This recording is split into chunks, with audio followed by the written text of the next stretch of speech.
అమ్మవారి చెవులకి తాటంకములు పెట్టుకుంటుంది. తాటంక అంటే ఏదో దుద్దులు అవి అని మీరు అనుకోకూడదు. తాటంక అంటే తాటి చెట్టు యొక్క ఆకుని చెవులు కుట్టించగానే పెట్టాలి. పెళ్లి చేసేటప్పుడు పెళ్లి కుమార్తె యొక్క మంగళసూత్రాన్ని పచ్చి తాటాకు మీద పెట్టాలి. పెట్టి పసుపు తాటికి పచ్చి తాటాకు ముడి వేసి అప్పుడు ముడుముళ్ళు వేయించాలి. పచ్చి తాటాకు పసుపు తాడుకి కట్టకుండా వేయించకూడదు. దాని పేరే తాళి. తాళి అంటే తాళ. అష్ట సౌభాగ్య వస్తువుల్లో అదొకటి. తాటి చెట్టు అమ్మవారి స్వరూపం. తాటి సంబంధం కలిస్తే ఐదోతనం నిలబడుతుంది. అందుకని చెవికి తాటంక అని పేరు. తాటంక అంటే తాటాకుతో ఆ కన్నంలో మొట్టమొదట తాటాకు పెడతారు. అలాగే పెళ్లి సమయంలో కూడా కర్ణాభరణములను తాటాకు మీద పెట్టి అప్పుడు పెడతారు. ఇప్పటికీ మేము కాకినాడలో శారదా నవరాత్రులు చేస్తే ఒకరోజు తాటంకములు ఇస్తాం సువాసినులందరికీ. చెవులకి తాటంకములు పెట్టుకుని ఆభరణములు పెట్టుకుంటారు అప్పుడు. కాబట్టి ఆ తాటంకం సౌభాగ్య సూచన. ఎందుచేతనంటే ఏ కారణం చేత భర్త ఎదురుగుండా తాటంకాలు తీయకూడదు. చెవులకేమీ లేకుండా భర్త కనపడకూడదు. స్త్రీ పెళ్ళయ్యాక భర్తని కాసేపు మీరు రాకండిటని చెప్పి తలుపేసుకుని తాటంకం మార్చుకోవాలి. అంత శక్తివంతం ఐదోతనానికి తాటంకం. అందుకే శంకరాచార్యులు వారు దాని మీద శ్లోకం చేశారు. భావన చేతనే పరిపుష్టి, భావన చేతనే సంస్కారము. ఆ భావనలే పరదేవత ప్రీతికి కారణములు. పరదేవత పూజ కేవలము పూజ గదిలో కూర్చుని మీరు నియతి కాలమునందు చెయ్యమని శాస్త్రం చెప్పలేదు. అందుకే లలితాష్టోత్తరంలో అమ్మవారికి ఓ పేరు, భావనామాత్ర సంతుష్టాయై నమో నమః. ఉత్తమమైన భావనలు ఎక్కడుంటాయో అక్కడ పరదేవత యొక్క పరిపూర్ణమైన అనుగ్రహాన్ని ఆయన పొంది ఉన్నాడు అని గుర్తు. అటువంటి చోటనే ఆ ఉత్తమ భావ ప్రకాశం ఉంటుంది. ఆ భావ ప్రకాశము ఉన్నటువంటి చోట శాంతి ఉంటుంది.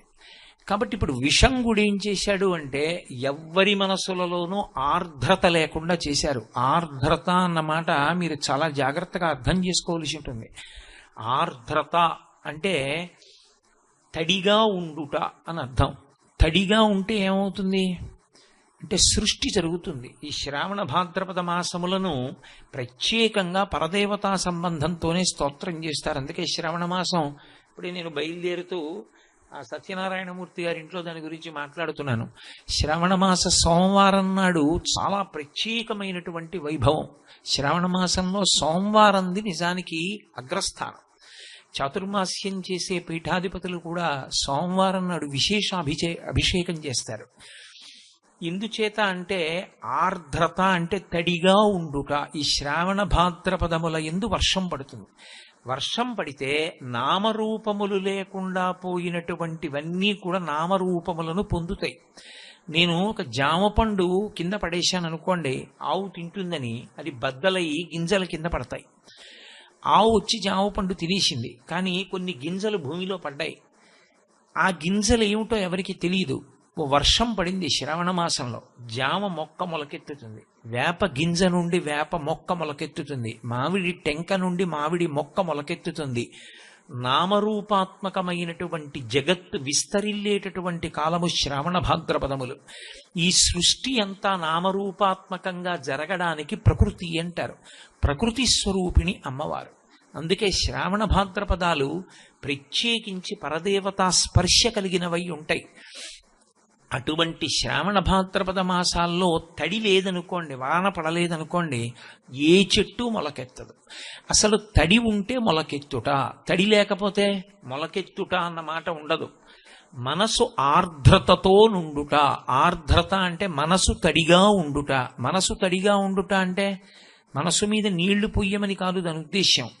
మనస్సు తడిగా ఉండుట అన్న మాటకు అర్థం ఏమిటంటే పవిత్రమైన భావజాలమును కలిగి ప్రేమాంకురములను పొంది ఉండుట. ప్రేమ అన్న మాటని మీరు మళ్ళీ సక్రమంగా అర్థం చేసుకోవలసి ఉంటుంది. ప్రేమ అన్న మాటకు అర్థం ఏమిటంటే ప్రతిఫలమును ఆశించనటువంటి మానసికమైన అనుబంధమునకు ప్రేమ అని పేరు. నేను నా కొడుకుని ప్రేమిస్తాను. నా కొడుకుని నేను ప్రేమిస్తే దాని అర్థం నా కొడుకు వలన నాకేదో ప్రయోజనం కలగాలని కాదు.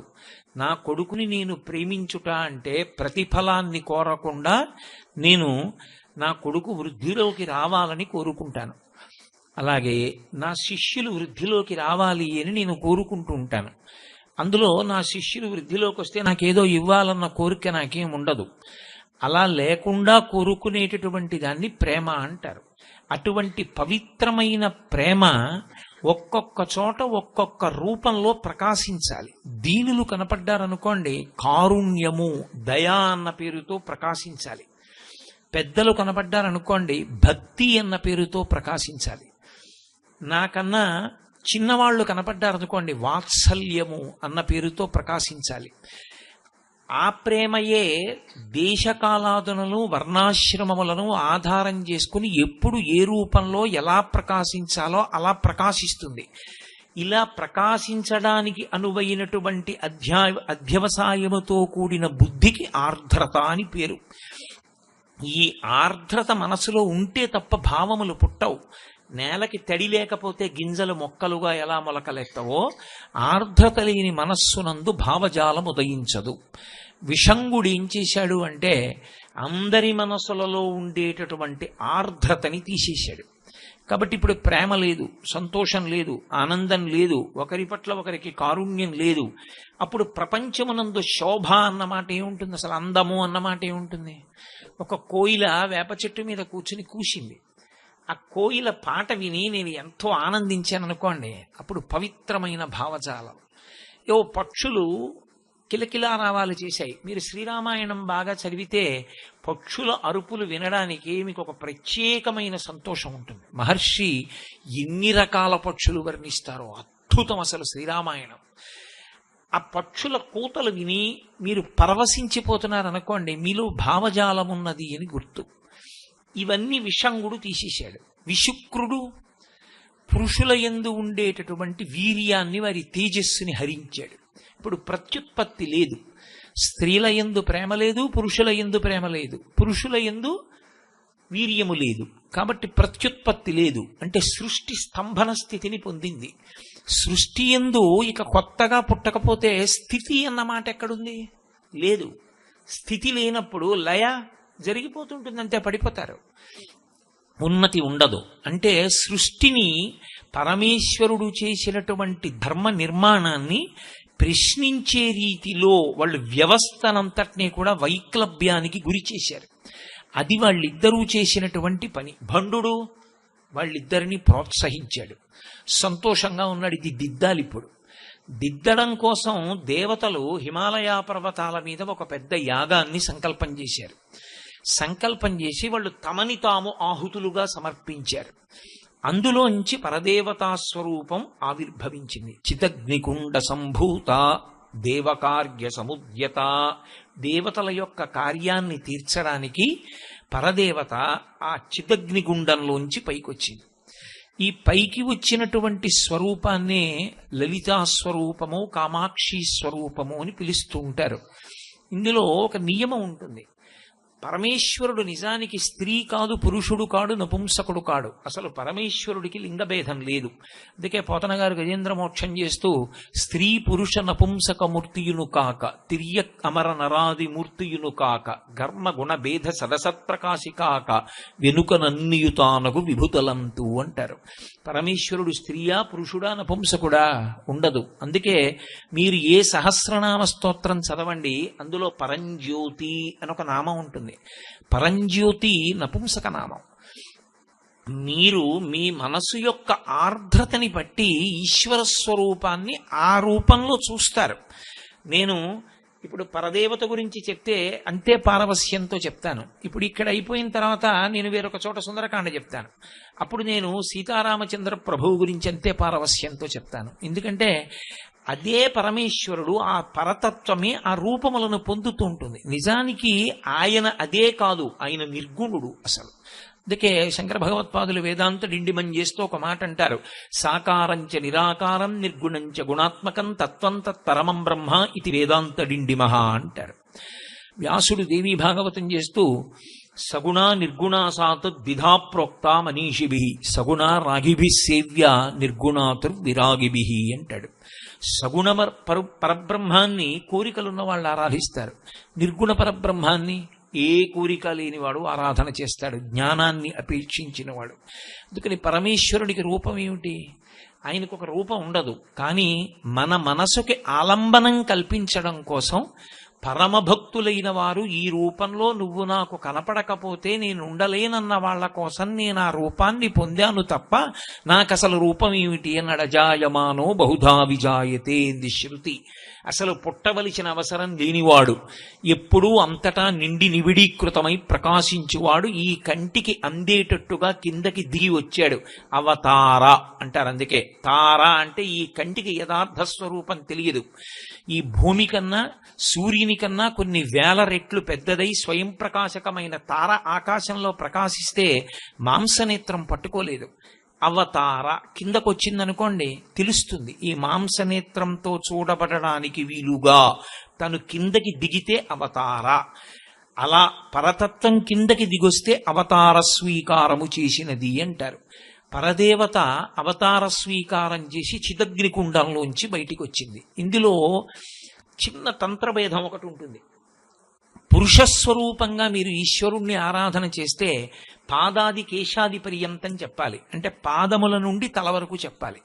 స్త్రీ స్వరూపంగా చెప్తే కేశాది పాదాది పర్యంతం చెప్పాలి, అంటే తల నుండి పాదముల వరకు చెప్పాలి. అందుకే వ్యాస భగవానుడు లలితా సహస్రనామ స్తోత్రం చేసేటప్పుడు అమ్మవారిని మొట్టమొదట తల దగ్గర ప్రారంభం చేసి పాదముల వరకు చూపించాడు. అయితే మీరు నన్ను ప్రశ్న వెయ్యొచ్చు, అలా మొదలు పెట్టలేదు కదండి మరి వ్యాసుడు, తలతో మొదలు పెట్టలేదే. మొట్టమొదట ఎర్రటి కాంతి చెప్పాడు, చిదగ్నికుండ సంభూత దేవకార్య సముద్యత. తర్వాత బుద్ధ్యద్భాను సహస్రాభ చతుర్బాహు సమన్విత, 4 బాహువులు చెప్పాడు. రాగస్వరూప పాషాఢ్య క్రోధాకార అంకుశోజ్వల మనోరూపేక్షుకోదండ పంచతన్మాత్ర సాయక. 4 చేతులు 4 ఆయుధములు చెప్పాడు. మళ్లీ ఎర్రటి కాంతి చెప్పాడు. నిజారుణ ప్రభాపూర మధ్య బ్రహ్మాండ మండల.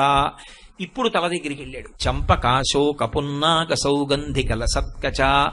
ఇక ఆగలేదు. కురువిందమణి శ్రేణి కనత్కోటీరమండిత అష్టమీ చంద్ర విభ్రాజదలిక స్థల శోభిత ముఖచంద్ర కళంకాభం మృగనాభి విశేషక వతనస్మర మాంగల్య గృహతోరణ చిల్లిక అంటూ పాదముల వరకు వచ్చేసాడు.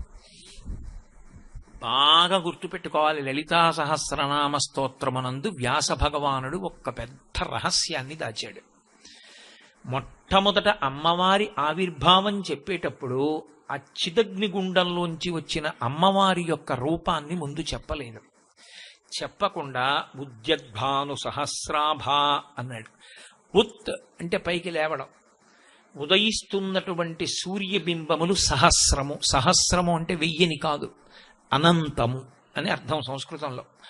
అనంతమైన సూర్యబింబములు ఏకకాలమునందు ఉదయిస్తే ఎటువంటి ఎర్రటి కాంతి వస్తుందో అసలు ఆ సూర్యోదయాన్ని మీరు అనుభవించాలి. సూర్యోదయాన్ని తిక్కనగారు అనుభవించాడు మహానుభావుడు. మహాభారతంలో విరాట పర్వంలో ఎంత అద్భుతంగా అనుభవించాడు. నీరజాకరములు నిష్ఠయై చేసిన భవ్యతపంబు ఫలమనంగా దినసముఖాకి నందిత చక్రయుగ్మకంబుల యనురాగంపు బ్రోవనంగా హరిహర బ్రహ్మ మహానుభావంబులొక్కటింగాగ గరగిన కట్టియనగా అతుల వేదత్రయలతి కాచయము పెనుబొందన్ పుట్టెడు మూల కందమనగా అఖిల జగముల కందెరయగుచు జన సమాజ కరపుట హృదయ సరోజములకు ముకుళనంబును జృంభణంబును నర్చి భానుబింబంబు పూర్వాద్రిపై విలింగే అంటాడు. 3 మూర్తులు కలసినటువంటి ఒక ముద్ద ఆ ఎర్రటి కాంతులతో సముద్రంలోంచి పైకి లేస్తుంది. మీరు చాలా భాగ్యవంతులు. సముద్రం ఉన్నటువంటి వాళ్ళు సూర్యోదయాన్ని చాలా బాగా చూడగలుగుతారు. కాబట్టి ఉద్యద్భాను సహస్రాభ, అనంతమైన సూర్యబింబములు ఒక్కసారి పైకి లేస్తే ఏమవుతుంది? అది వ్యాసహృదయం. ఉత్ నువ్వొక్కసారి తలెత్తాలిలా, అబ్బా అని. తలెత్తడం అంటే బాహ్యంలో తల కాదు, ధ్యానమునందు ఉత్ ఒక్కసారి సంతోషంతో పైకి లేవాలి.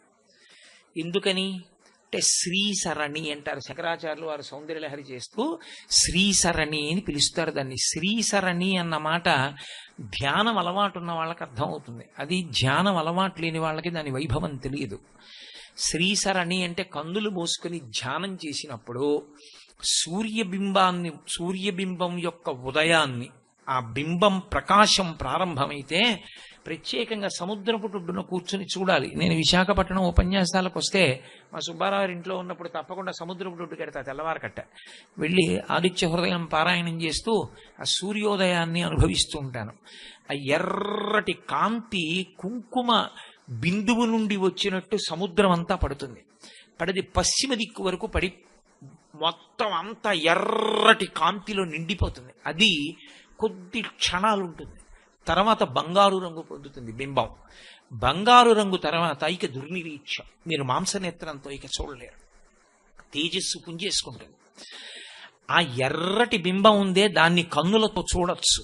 అప్పుడు మీరు దాని వైభవం అనుభవించడం కాదు, దాని కాంతి ఈ ప్రపంచం అంతా పడుతుంది. పడ్డప్పుడు ఎరుపుతనంలో మునిగిపోతుంది ఈ ప్రపంచం. శ్రీసరణి అంటారు శంకర భగవత్పాదులు, దాన్ని ధ్యానం చెయ్యాలి. ఆ ఎరుపు కాంతిని ధ్యానం చేస్తే దాని యందు ఒక లక్షణం ఉంటుంది. ఆ ఎరుపు ఏం చేస్తుందంటే అది సంధ్యకి గుర్తు, మార్పునకు గుర్తు. అందుకే అమ్మవారు అరుణాం కరుణాతరంగితాక్షీం ధృత పాశాంకుశ పుష్పబాణ చాపాం అంటారు. అరుణాం ఎర్రని కాంతులతో ఉంటుంది.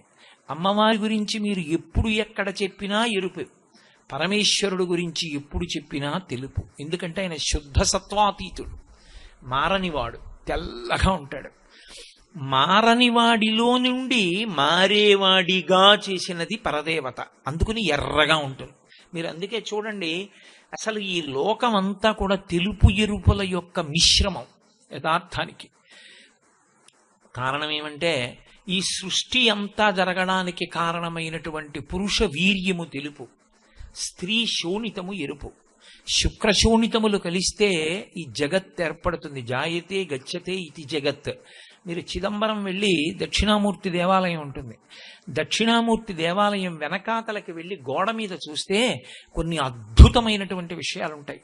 2 పావులు చుట్టలు చుట్టుకుని కదిలి ఉంటాయి, ఇలా తలలు పట్టుకుని. అది సృష్టి క్రమంలో శుక్రశోణితములు ఎలా కలుస్తాయో సూచిస్తారు. అందులో శుక్రము శోణితము తెలుపు ఎరుపు. పరమేశ్వరుడికి అభిషేకం చేస్తే పాలు తెలుపు, తేనె ఎరుపు. గోడ మీద గీతలు గీస్తే అందుకే దేవాలయం గోడ మీద తెల్ల గీత ఎర్ర గీత గీస్తారు. మీరు లక్ష్మీనారాయణులనండి, పార్వతీ పరమేశ్వరులనండి, పేరుతో ఏముంది, తత్వం ప్రధానం. అందుకే గోడల మీద తెలుపు గీత ఎరుపు గీత గీస్తారు. అంతవరకెందుకు, తినే ఇడ్లీ పచ్చడి కూడా తెలుపు ఎరుపు. లోకమంతా తెలుపు ఎరుపుల యొక్క మిశ్రమం. ఆ ఎరుపునందు ఒక లక్షణం ఉంటుంది. ఆ ఎరుపు తెలుపు నుండి మిగిలిన రంగులు విడేటట్టు చేస్తుంది. ఎందుకంటే మీరు బాగా జ్ఞాపకం పెట్టుకోవాలి ఈ విషయాన్ని, అధ్యవసాయంతో వినవలసి ఉంటుంది. తెలుపు రంగు కాదు, నలుపు రంగు కాదు. చిన్నతనంలో విబ్జియార్ అని మీరు వినుంటారు, violet, indigo, blue, green, yellow, orange, red అని. ఆ 7 రంగులు. తెలుపు నలుపు రంగులు కావు. మరి తెలుపు నలుపు ఏమిటి? అన్నిటినీ విడిచిపెట్టేది తెలుపు, అన్నిటినీ పుచ్చుకునేది నలుపు, అంతే. తెలుపు అన్నిటినీ బయటికి వదిలిపెట్టేస్తుంది. తెల్లగా ఉండేది స్ఫటిక మణినిభం పార్వతీశం నమామి. పరమశివుడు తెల్లగా ఉంటాడు. అసలు పరమశివుడు ఎందుకంత తెల్లగా ఉంటాడంటే మూకశంకరులు దెప్పి పొడిచారు. అసలు అలాంటి ఆలోచన ఆయనకి ఎలా వచ్చిందో నేను ఆశ్చర్యపోయా. ఆయన ఒక శ్లోకంలో ఒక అద్భుతమైన మాట అన్నారు. అమ్మవారి చిరునవ్వు చూశాట శివుడు, ఎంత తెల్లగా ఎంత స్వచ్ఛంగా ఉంది నా భార్య ఆ నవ్వు అని. అప్పటి నుంచి ఆయనకి తెలుపు మీద వ్యామోహం మొదలైందిట. మొదలై నివాసాన్ని తీసుకెళ్లి తెల్లని వెండికొండ మీద పెట్టుకున్నాడు. మా ఆవిడంత తెల్లగా లేదు అని తెల్లటి ఎద్దునెక్కేట, ఇంకా తృప్తి కలగల. తెల్లటి పంచె కట్టుకున్నట్ట, ఇంకా మనసు తీరలా. తెల్లటి విభూతి ఒళ్ళంతా రాసేసుకున్నట్ట, అయినా మనసు తీరలా. తెల్లటి మణులన్నీ తీసుకొచ్చి వేసుకున్నట్ట మెళ్ళో, అయినా మనసు తీరలా. శంకరా, అసలు నీకు తెలుపు మీద ఇంత పిచ్చి ఎందుకు వచ్చిందో తెలుసా? మల్లికార్జునుడన్న పేరుతో మల్లికా పుష్పములను ఎందుకు వేసుకుంటావో తెలుసా? మీ ఆవిడ చిరునవ్వులోని శుద్ధత్వాన్ని చూసి, ఆ తెల్లని చిరునవ్వు చూసి తెల్లతనం మీద వ్యామోహం పుట్టి తెల్లనివన్నీ నీ దగ్గర పెట్టుకున్నావు అన్నాడు. కాబట్టి ఆ పరదేవత ఎరుపు, ఆయన తెలుపు. సృష్టి క్రమంలో ఉన్నది పరమేశ్వరుడు ఒక్కడే.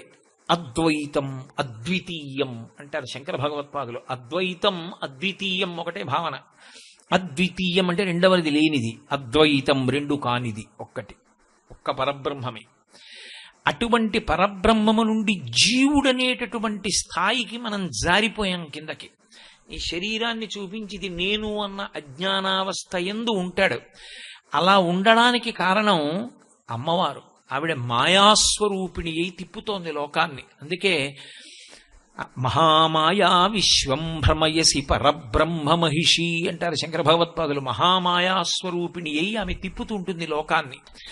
అటువంటి తల్లి ఎరుపు రంగులో ఉండి తెలుపు నుండి మనని విడదీసింది. మళ్ళీ రంగులన్నీ తెలుపులోకి వెళ్ళిపోయే ముందు ఎరుపు వెళ్ళిపోతుంది, తర్వాత రంగులన్నీ తెలుపులోకి వెళ్ళిపోతాయి. ఆ అమ్మవారే విశ్వమునందు విశ్వనాథుణ్ణి చూపిస్తుంది. విశ్వము కనపడ్డం మానేసి విశ్వనాథుడు కనపడ్డాడు అంటే ఆయన జీవన్ముక్తుడైపోయాడు అని గుర్తు. కాబట్టి ఆ తల్లి ఎరుపు. ఆ ఎరుపు దేనికి సంకేతం అంటే, ఇంతకు ముందంతా సాంసారికమైనటువంటి భావనల చేత కామక్రోధ లోభమదమోహ మాత్సర్యములనేటటువంటి అరిషడ్వర్గములతో నిండిపోయినటువంటి మనసులో ఉన్న అపవిత్రమైన భావములనన్నింటినీ కడిగి పరమేశ్వర సంబంధమనేటటువంటి భక్తిని ప్రవేశపెట్టడం అనేటటువంటి మార్పునకు గుర్తు ఆ తల్లి యొక్క ఎర్రటి కాంతి. అందుకని శ్రీసరణి అది ధ్యానం చేస్తే తప్ప అమ్మవారు కనపడదు. అందుకే లలితా సహస్రనామంలో మొదట ఎరుపు కాంతి చెప్తాడు వ్యాసుడు. శంకరులు సౌందర్యలహరిలో శ్రీసరణి అని పిలుస్తారు దాన్ని. ఉద్యద్భాను సహస్రాభా చతుర్బాహు సమన్విత. తల కదా కనపడాలి, తల చెప్పలేదు. 4 బాహువులతో అమ్మవారుంది అని చేతులు చెప్పారు. పోని చేతులు చెప్పి ఊరుకున్నారా? చేతుల గొప్పతనం ఏమిటో వర్ణించలేదు. చేతులలో ఉండేటటువంటి ఆయుధములను వర్ణించారు. ఎందుకు ఆ ఆయుధాల్ని వర్ణించడం? ఆయుధం భయహేతువు కదా. ఆయుధాల గురించి మనకి చెప్పడం ఎందుకు అంటే, ఎవరికి లలితాపరాభట్టారికా స్వరూపం 4 చేతులలో ఉండేటటువంటి ఆయుధముల యొక్క విశేషం అర్థమవుతుందో వాడు పరదేవత పాదముల వద్దకు చేరుకున్నవాడని గుర్తు. అప్పుడు మళ్ళీ వాడి భక్తి భావన బాగా స్థిరపడింది, పరమేశ్వరుడి వైపుకి తిరిగిపోయాడు. అప్పుడు మళ్ళీ ఇంకొకసారి ఎరుపు చెప్తాడు ఆయన. అందుకే క్రోధాకార అంకుశోజ్వల మనోరూపేక్షుకోదండ పంచతన్మాత్రశాయక. మళ్ళీ ఎరుపు నిజారుణ ప్రభాపూరమజ్జద్బ్రహ్మాండ మండల. అప్పుడు కబరీబంధం కనపడుతుంది, తల ఆ కొప్పు కనపడుతుంది. చంపకాశోక పున్నాగ సౌగంధిక లసత్కచ. అమ్మవారి కొప్పు కనపడింది అంటే ధ్యానంలో అయిపోయింది. ఇంకా జన్మ పరంపర లేదు అని గుర్తు. ఇక ఆ మరణమే చిట్ట చివరి మరణం. అదే ఆఖరిసారి శరీరాన్ని విడిచిపెట్టడం. అమ్మవారి కొప్పు ధ్యానంలో కనపడిందా అజ్ఞానమంతా ఎగిరిపోయినట్టే. ఎక్కడైనా అవకాశం ఉంటే ఈ రోజుల్లో ఎప్పుడైనా ఓ రోజు నేను ఆ కబరీబంధ విశేషం గురించి చెప్పే ప్రయత్నం చేస్తాను. శంకర భగవత్పాదులు ధునోతుద్భాంతం నస్తులిత దళితేందీవరవనం ఘనస్నిగ్ధశ్లక్షణం చికుర నికురంబం తవ శివి యదీయం సౌరభ్యం సహజముపలబ్ధం సుమనసో వసంతస్మిన్ మన్యే వలమధనవాటి విటపినాం అంటారు. ధునోతుద్భాంతం అజ్ఞానం ఎగిరిపోతోందంటూ మొదలుపెట్టారు. కాబట్టి చతుర్బాహు సమన్విత లలితాస్వరూపానికి రాజరాజేశ్వరీ స్వరూపానికి ఒక్కటే భేదం ఉంటుంది.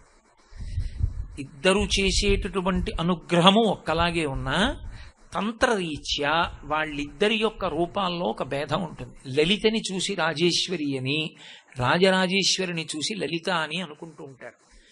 కానీ లలిత పద్మాసనం వేసుకుని కాళ్ళు మడిచి పెట్టుకుని కూర్చుంటుంది. అందుకే కామాక్షి స్వరూపమే ఏ లలితా స్వరూపం. కాళ్ళు మడిచి పెట్టుకుని పద్మాసనం వేసుకుని 4 బాహువులతో ఉండి 4 చేతులలో ఆమె ఒక చేతిలో పాశము, ఒక చేతిలో అంకుశము, ఒక చేతిలో ధనస్సు, ఒక చేతిలో 5 పుష్పబాణములు పట్టుకుంటుంది. రాజరాజేశ్వరి స్వరూపం అలా కాదు. దక్షిణామూర్తి కుడి పాదాన్ని కింద పెట్టి ఎడమ పాదాన్ని కుడి తొడ మీద వేసుకుంటారు. మౌనవ్యాఖ్యా ప్రకటిత పరబ్రహ్మతత్వం యుబానం వర్షిష్టాంతేవ సదృశిగణైరావృతం బ్రహ్మనిష్టై ఆచార్యేంద్రం కరకలిత చిన్ముద్రమానందరూపం స్వాత్మారామం ఉదితవదనం దక్షిణామూర్తిమీడే అని.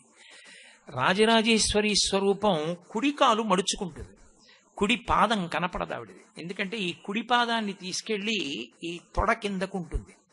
ఉండి ఎడమ పాదం కింద పెడుతుంది పాదపీఠం మీద. బాహువులు 8 ఉంటాయి. 8 బాహువులుండి ఆ 4 బాహువులలో మాత్రం లలితాపరా భట్టారికా స్వరూపం పట్టుకునేవే పట్టుకుంటుంది. భట్టారిక అంటే ఏదో అనుకోకండి. భట్టారిక అంటే పూజనీయురాలు, ఆర్య అనర్థం. భట్టారిక అని ఎందుకంటారంటే ఆ గౌరవాన్ని ఆవిష్కరించడం. క్రోధభట్టారక అని ఒక ఆయన ఉన్నాడు. క్రోధభట్టారక అంటే కోపం ఆయుధంగా ఉన్నవాడు, కానీ లోకమునందు పూజనీయుడు దుర్వాసో మహర్షి. కంచిలో కామాక్షి అమ్మవారి పూజా విధానాన్నంతటినీ ఆయనే నిర్ణయించారు. ఇప్పటికీ కంచిలో జరిగే పూజ దుర్వాసో మహర్షి ప్రవేశపెట్టిందే.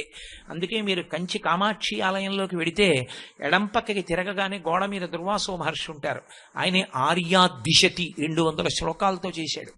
పరమ ప్రఖ్యాతమైన గ్రంథం, అద్భుతంగా ఉంటుంది ఆర్యాదిశతి. మూక పంచశతి, ఆయన 500 శ్లోకాలు చేశారు.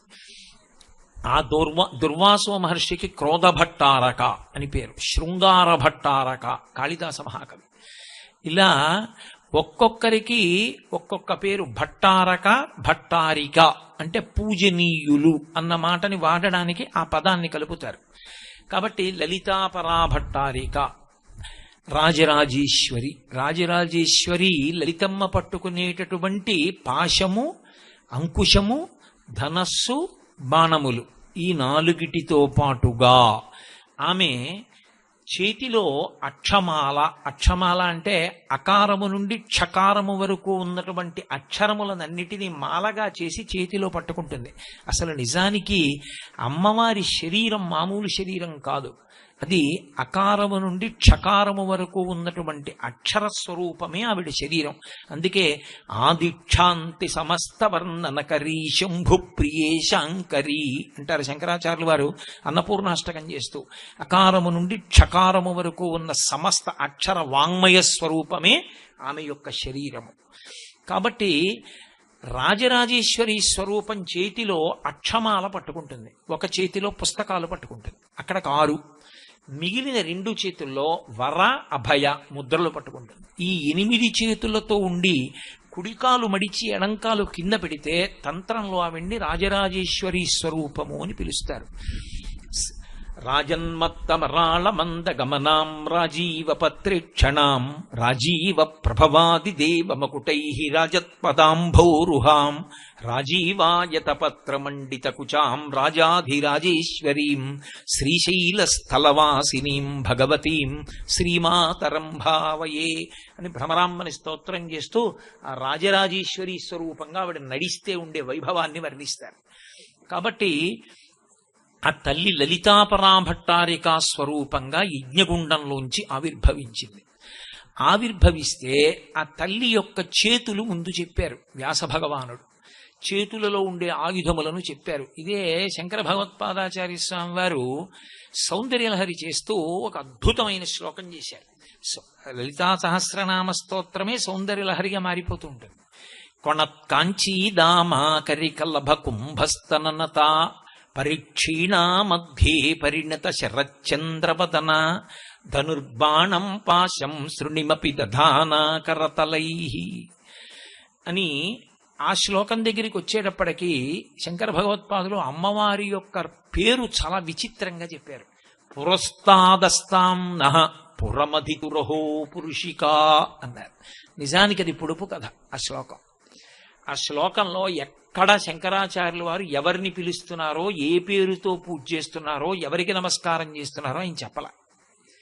ఆ వర్ణన బట్టి మీరు నిర్ణయించుకోవాలి. కానీ చూడండి, చెప్పలేకపోతే ఓ చిన్న ఆధారం చెప్తాం అని ఓ చిన్న ఆధారం చెప్తారు. అప్పుడు ఆహా అని కొంచెం దగ్గరగా మీరు ఆలోచించవచ్చు. అలా ఆయన మొట్టమొదటి పాదంలో మాత్రం చిన్న ఆధారం ఒకటి అందించారు, పట్టుకో చూస్తానని.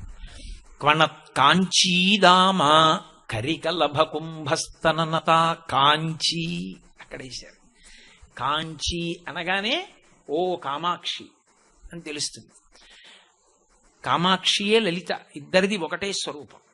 అందుకే కాంచీదామా, దామ అంటే దామోదర అంటాం కదా మనం. దామము ఉదరమందు ఉన్నవాడు కాబట్టి దామోదరుడు.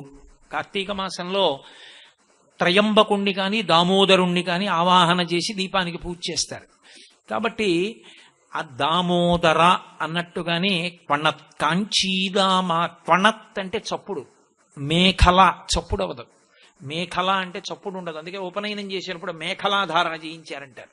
మేఖల అంటే నాభి పైనుంచి కానీ నాభి మించి కానీ కడతారు. కడితే చప్పుడు లేకుండా గంటలు లేకుండా ఉంటే మేఖల. దానికే గంటలు కడితే రణత్ కింకిణి మేఖల అంటాడు వ్యాసుడు లలితా సహస్రంలో. గంటలతో ఉన్న మేఖల. మామూలుగా మేఖల అంటే గంటలు ఉండవు, చప్పుడు అవ్వదు. వడ్డాణం స్త్రీలు పెట్టుకుంటుంటారు, పెద్ద చప్పుడయ్యి చిరుగంటలతో ఉన్న వడ్డాణాలు ఈ మధ్య కాలంలో నేను ఎక్కడా చూడలేదు. మామూలుగా వడ్డాణం పెట్టుకుంటారు. అది వడ్డాణం పెట్టుకుంటే మేఖల అనవలసి ఉంటుంది, అప్పుడు శబ్దం లేదు కాబట్టి. అమ్మవారు పెట్టుకునేది అలా ఉండదు. ఆవిడ నడుస్తుంటే దాని చిరు గంటలు మోగుతుంటాయి. చిరుగంటలతో కూడుకున్న వడ్డాణం పెట్టుకుంటుంది కాబట్టి కాంచీదామా. ఎక్కడ పెట్టుకుంటుంది ఆవిడ అంటే ఈ వడ్డాణం అనేటటువంటి ఆభరణము నాభీస్థానం మించి తిరుగుతుంది, బొడ్డు మించి తిరుగుతుంది. బొడ్డుకి స్త్రీ విషయంలో పరమ పవిత్రమైనటువంటి లక్షణం ఒకటి ఉన్నది. ఏమి అంటే ఈ భూమిని అంతటినీ కలిపి భూమాదేవి అని పిలుస్తాం మనం. అందుకే అమ్మవారి యొక్క వైభవం ఎలా ప్రకాశిస్తుందో ఈ భూమాదేవి స్వరూపంలో శంకరుడు సౌందర్యలహరి చేస్తూ విశాలా కళ్యాణి స్ఫుటరుచిరయోధ్యా కువలయై కృపాధారాధారా కిమపి మధురా భోగవతిక అవంతి సృష్టిస్తే బహునగర విస్తార విజయ అంటూ ఏ నగరములలో అమ్మవారు ఎలా శోభించిందో చెప్తారు. ఈ భూమిని అంతటినీ కలిపి భూమాదేవి అన్న పేరుతో పిలిస్తే, అదే బకించంద్ర చటర్జీ భారతదేశాన్నంతటినీ కలిపి పరదేవతగా చూశాడు. వందే మాతరం వందే మాతరం సుజలాం సుఫలాం మలయజ శీతలాం సస్యశ్యామలాం వందే మాతరం. అమ్మా నీకు నమస్కారం అంటాను. అది ఋషి దృష్టి. బకించంద్ర చటర్జీ ఒక ఋషి కాబట్టి భూమాదేవి అని పిలిచినప్పుడు ఈ భూమి సృష్టి చేస్తుంటుంది. సమస్త ప్రాణికోటి భూమిలోంచి వస్తుంది. నిలబడడం భూమి వలననే, ఎందుకంటే ఉండడానికి కావలసిన నీరు భూమిలోంచి వస్తుంది, తినడానికి కావలసినది భూమిలోంచి వస్తుంది, కట్టుకోవడానికి కావలసినది భూమిలోంచి వస్తుంది, ఉండడానికి కావలసినటువంటి ఆచ్ఛాదన భూమిలోంచి వస్తుంది. ప్రాథమిక అవసరములన్నీ భూమిలోంచి వస్తాయి. ఆ భూమిలోంచి వచ్చే వాటికి ఈశ్వరుడు వెలకట్టలేదు. గాలికి వెలలేదు, నీటికి వెలలేదు, ఆహారమునకు వెలలేదు, యథార్థమునకు. అందుకే హోటల్ పెట్టడం, అన్నం అమ్మడం మహాపాతకంగా చెప్పబడింది రామాయణంలో. కలియుగంలో దారుణం ఎక్కడొస్తుంది, ఎందుకు ఈ ప్రపంచంలో పాపం పెరిగిపోతుంది అన్నదానికి వాల్మీకి మహర్షి ఉదాహరణ చెప్తూ, ఊరా అన్నం అమ్ముకునే కేంద్రాలు వస్తాయి, పలహారాలు అన్నాలు అమ్ముకుంటారు. ప్రజలు అక్కడికి వెళ్ళి అమ్ముకున్న అన్నాన్ని డబ్బిచ్చి తింటారు. దాని చేత ఎవరి మనసులు పరిశుద్ధంగా ఉండక అవ్యవస్థ ఏర్పడుతుంది ప్రపంచంలో అని చెప్పారు. భరతుడు నందిగ్రామం నుంచి తిరిగి వచ్చే లోపల ఆయన తిరిగి వచ్చి నేను పట్టం కట్టుకోనంటే రాజులేని రాజ్యం ఎలా ఉంటుందో వాల్మీకి చెప్తారు. చెప్పినప్పుడు ఇదొక కారణం చెప్పాడు. అన్నం అమ్ముకోవడం, ప్రసాదం అమ్ముకోవడం. దేవాలయంలో ప్రసాదాలకి ధరలు కట్టి అమ్ముకుంటారని చెప్పాడు. కాబట్టి ప్రసాదం అంటే ఈశ్వరానుగ్రహం. దానికి వెళ్ళ ఏమిటి నా బుర్ర. ఆ ద్రవిడ దేశం పెడితే ఎక్కడికి వెళ్ళండి కాస్త విభూతి కుంకం చేతిలో వేస్తారు. దాన్ని మించిన ప్రసాదం ఏముంది? ఏ గొడవ లేదు. అందులో అదొచ్చిందా ఇదొచ్చిందా మళ్ళీ అదంతా చూపిస్తూ ఉండడం, దాని మీద పెద్ద ప్రసారాలు ఇవి ఏముండవు. కాబట్టి కాంచీదామా అమ్మవారి యొక్క నాభీ కేంద్రం, ఈ దేశాన్నంతటినీ కలిపి భూమాదేవి అని చూస్తే అమ్మవారి నాభి ఎక్కడుంటుందంటే కాంచీ పట్టణంలో ఉంది. ఇప్పటికీ మీలో ఎవరైనా అలా దర్శనం చేశారో లేదో నాకు తెలియదు అనుకోండి, గాయత్రీ మంటపము అని ఉంటుంది కామాక్షి దేవాలయంలో. 24 బీజాక్షరములు గాయత్రీ మహామంత్రానికి. ఏ మంత్రంలోనైనా ఒకటో రెండో ఉంటాయి బీజాక్షరాలు. గాయత్రీ మహామంత్రానికి 24 బీజాక్షరాలే, 24 మంది ఋషులు. అందుకే గాయత్రి ఒక్కటి చేస్తే చాలు సంధ్యావందనం చేసుకుని అన్నీ చేసేసినట్టు, అంత గొప్పది గాయత్రి.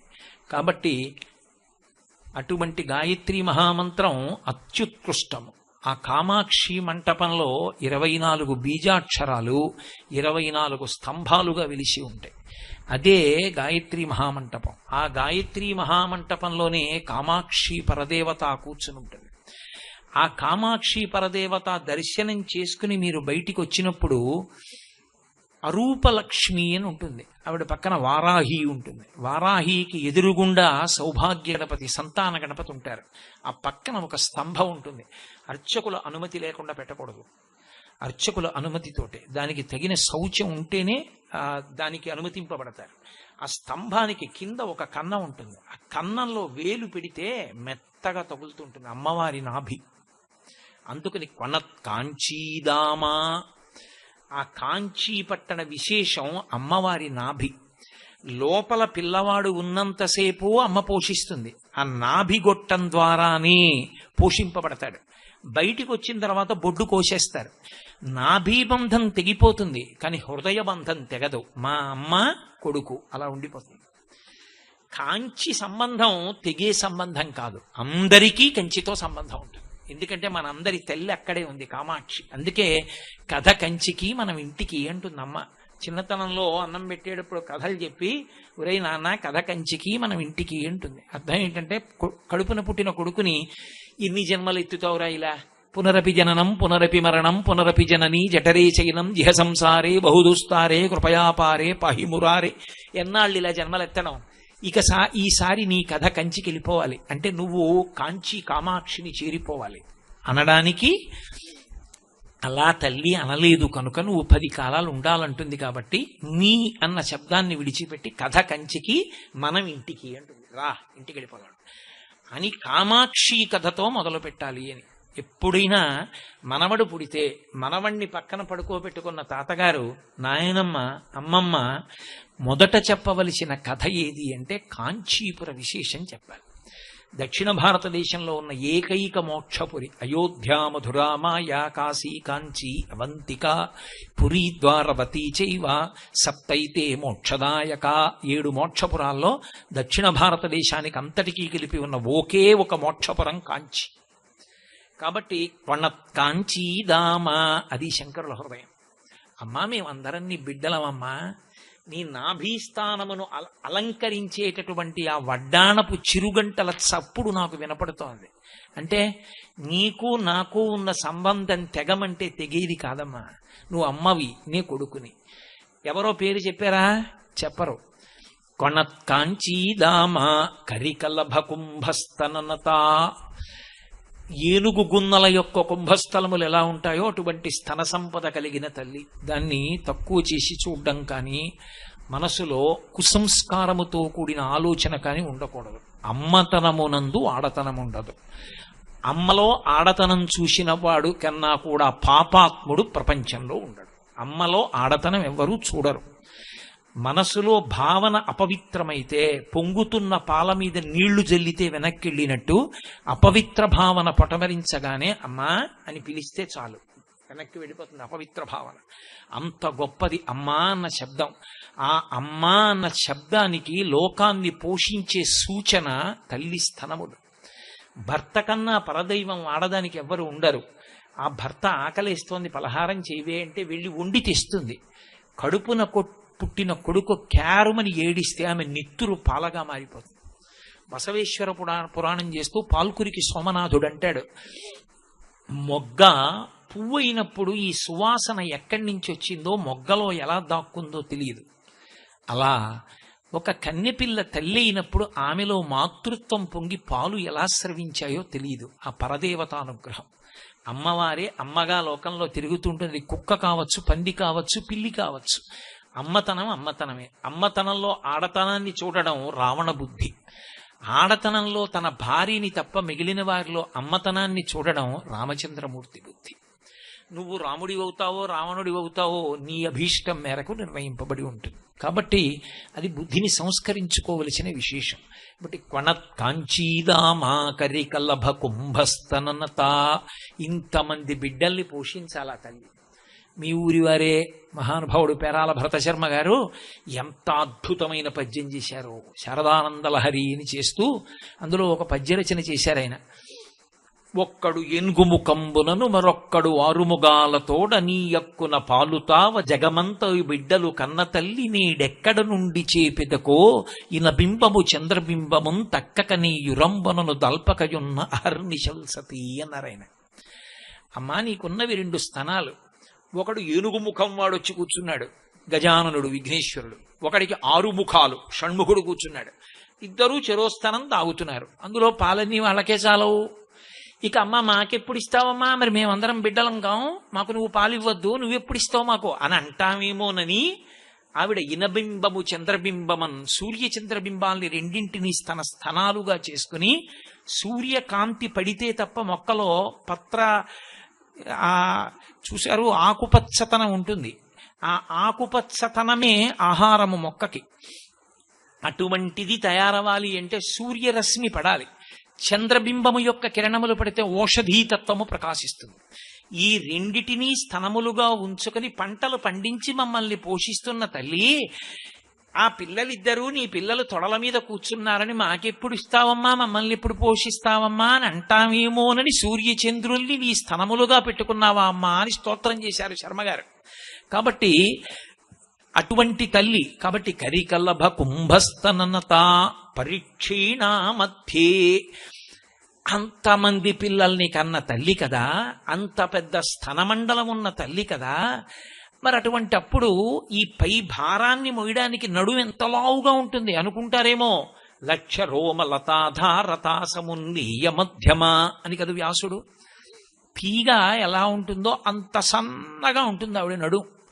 అంత సన్నగా ఉండడం ఎలా అంటే, చాలా సులువుగా ఎక్కువ మంది పిల్లల్ని కనగలిగినటువంటి సాముద్రిక లక్షణం ఉన్న స్త్రీ అని దేనిని బట్టి నిర్ణయం చేస్తారంటే నడుము సన్నగా ఉండాలి. ఉత్తములైన సంతానాన్ని చాలా సులువుగా ప్రసవిస్తుంది. అది సాముద్రిక లక్షణంలో స్త్రీకి నడుము సన్నంగా ఉండడం అన్నదాన్ని ప్రధానంగా చూస్తారు. అందుకని అంతకన్నా దాని మీద వ్యాఖ్యానం అక్కర్లేదు. పరీక్షీణా మధ్యే, అంత సన్నని నడుమున్నదానా, బాహ్యమునందు సౌందర్యము, ఆంతరమునందు అమ్మ సౌందర్యము. మనకి ఆవిడ బాహ్య సౌందర్యంతో నిమిత్తం మనకి లేదు. మీరు బాగా గుర్తుపెట్టుకోవాల్సి ఉంటుంది ఒక విషయం. ఎందుకంటే సౌందర్యము అన్న మాటకు అర్థం ఏమిటో తెలుసా? అమ్మయే. చాలా మంది పొరపాటు ఎక్కడ పడతారంటే సౌందర్యము అన్న మాటకు అర్థం బాహ్యమునందు ఉన్న అందం అనుకుంటారు. చాలా పొరపాటు మాట అది. అది నిజమైతే శంకరాచార్యుల వారు సౌందర్య లహరి అన్న పేరు పెట్టరు. అప్పుడు బాహ్యవర్ణన చేసినట్టు. కొడుకు అమ్మని బాహ్యవర్ణన చేస్తాడా? అమ్మ నువ్వు ఇంత అందంగా, లోకంలో ఎంత మూర్ఖుడైనా నా భార్య కన్నా పక్కింటి వారి భార్య బాగుంటుందనగలిగినంత ధూర్తుడు పాపిష్టివాడు ఉంటాడేమో. మా అమ్మగారి కన్నా వాళ్ళ అమ్మగారు బాగుంటారని దరిద్రుడు లోకంలో ఉండడు. ఎవడి అమ్మ వాడికి పిన్నిది. అమ్మయే సౌందర్యం. ఎందుకనంటే మీరు చూడండి, అందంగా ఉన్నవన్నీ మీకు రక్షణ స్థావరములు కాకపోవచ్చు. ఒక పాము సాయంకాలం సూర్యాస్తమయం అవుతుంటే కిరణములు పడుతుండగా పడగ విప్పి ఆడుతోందనుకోండి, నేను నా భార్య మేడ మీద నించున్నాం, అబ్బా సూర్యకిరణాలు పడుతుంటే ఆ పడగలు చూడ, కృష్ణపాదాలు చూడ, పాము చూడన్నాను. అది కూడా ఎంతో మెల్లిగా అంటాను. ఎందుకని? అంత బాగుందని దగ్గరికి పెడతామా? అందం వేరు, మీ భద్రత వేరు. పులి చాలా అందంగా ఉంటుంది, మీరు వెళ్ళగలరా దగ్గరికి? సింహం చాలా అందంగా ఉంటుంది, దగ్గరికి వెళ్ళగలరా? అమ్మ ఎంత వయసు వచ్చేయనివ్వండి, 80 ఏళ్ళు వచ్చేసి ఒళ్ళంతా ముడతలు పడిపోనివ్వండి, ఆ ముడతలు ఇలా పట్టుకుని ఇలా నిలబెడితే అలా నిలబడిపోతుంది చర్మం, స్థితిస్థాపక శక్తిని కోల్పోయి. అలా అయిపోయినప్పుడు కూడా మంచంలో పడుకుని రాత్రి 10ంటికి ఇంటికి వచ్చిన కొడుకు అన్నం తిని లేచిపోతే తలమించి ముసుక్కప్పుకో పడుకున్న అమ్మ చలికాలంలో మాట అంటుంది, ఎరా నాన్న అప్పుడైపోయింది భోజనం అంటుంది. అమ్మకి తెలుసు, నువ్వు ఇలా రాత్రి ఆలస్యంగా వచ్చి అన్నం సరిగ్గా తినకపోతే ఆరోగ్యం ఏముంటుంది నాన్న, కడుపు నిండా తినరా అంటుంది. అమ్మ అంటే సర్వకాలముల యందు నీ భద్రత కోరునది. అందుకే ఒక కఠినమైన విషయాన్ని చెప్తారు. ఒక వేశ్య ఒక పురుషుణ్ణి, నీ తల్లి గుండె పట్రా, నువ్వు కోరుకున్న అనుగ్రహాన్ని ఇస్తానంది. ఆయన తల్లి పడుకునుంటే తల్లి గుండె కోసేసి గుండె చేతిలో పట్టుకుని పరిగెడుతున్నాడు ఆ వేశ్య దగ్గరికి. గడప దన్నుకు పడిపోయాడు. ఆ గుండె చేతిలోది కింద పడిపోయి ఆఖరిసారి కొట్టుకుంటోంది. కొట్టుకుంటూ నాన్న దెబ్బ తగిలిందా అందిట. కోసేశాడు, గుండె పట్టుకుపోతున్నాడని కాదు, కొడుక్కి దెబ్బ తగిలిందేమో అని చూసింది. అది అమ్మ.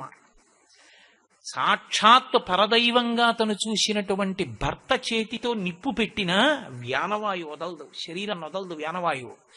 కడుపున పుట్టిన కొడుకు ఆనందహోమం అని చేస్తాడు జ్ఞాతుల కోసం. అందుకే 11 రోజులు జ్ఞాతులందరూ మైలపడతారు. ఆ ఆనందహోమం చేసి వ్యానవాయువు నుంచి తప్పుకో, శిథిలం అయిపోయింది కదా శరీరం, ఇంకో శరీరాన్ని పొందమ్మా నాన్నగారండి అంటే కొడుకు మాటకు వదిలిపెట్టేస్తారు. అది కొడుకు గొప్పతనం, అది తల్లి గొప్పతనం. అటువంటి తల్లి కన్నా సౌందర్యం లోకంలో ఎక్కడుంటుంది? తండ్రి అనలేడు ఒక మాట. చిన్నతనంలో ఒళ్ళు వేడెక్కితే వాడు పిల్లాడు ఏదో పలవరిస్తుంటే, పాలు పడితే కక్కేస్తుంటే డాక్టర్ గారు కూడా ఏవో మందులు ఇచ్చి చూద్దామమ్మా మరి ఏం తాగట్లేదు అంటే తండ్రి కూడా ఏం పర్వాలేవే ఎక్కడికో తీసుకెడదాం అంటాడు. భార్య మాత్రం తల్లి ఒక మాట అంటుంది, నాన్న నీకు ఇలా ఉంటే ఎందుకురా నేను బతికి, నా ఆయుర్దాయం కూడా పోసుకుని నువ్వు బతకరా నాన్న అంటుంది. తన ఆయుర్దాయం పోసేసుకుని బ్రతకమని కోరగలిగిన ఏకైక వ్యక్తి లోకంలో తల్లి ఒక్కతే. ఆమెయే సౌందర్యం.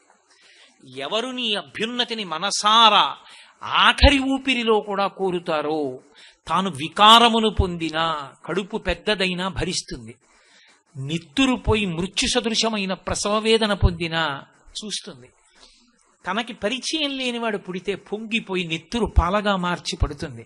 తన ప్రాణ సమానమైన మంగళసూత్రం పట్టుకుని గుండెల మీద తన్ని పాలు తాగితే ఆ చిన్ని వేళ్లు విడిపించుకుని అరికాళ్లు ముద్దు పెట్టుకుంటుంది. అమ్మలాంటి వ్యక్తి సృష్టిలో లేదు. ఒక్కరిని కన్న తల్లి ప్రేమ ఆ వ్యక్తి వరకే. లోకాలను కన్న నా తల్లి ప్రేమ ఎవరు కొలవగలరు? అందుకే అమ్మా నిన్ను అమ్మ అనను, నువ్వు ఈ లోక భద్రతకి కారణమైనదనివి, అందుకే నువ్వే సౌందర్యం. అందుకని సౌందర్య లహరి అమ్మ ప్రేమ ప్రవాహం ఈ పుస్తకం అన్నారు శంకర భగవత్పాదులు. అది సౌందర్య లహరి అన్న మాటకు అర్థం. నేను సంక్షిప్తంగా చెప్పాను సుమండి. అసలు నిజంగా సౌందర్య లహరి ఆ ఒక్క మాట గురించి చెప్పాలంటే కొన్ని వారాలు పడుతుంది.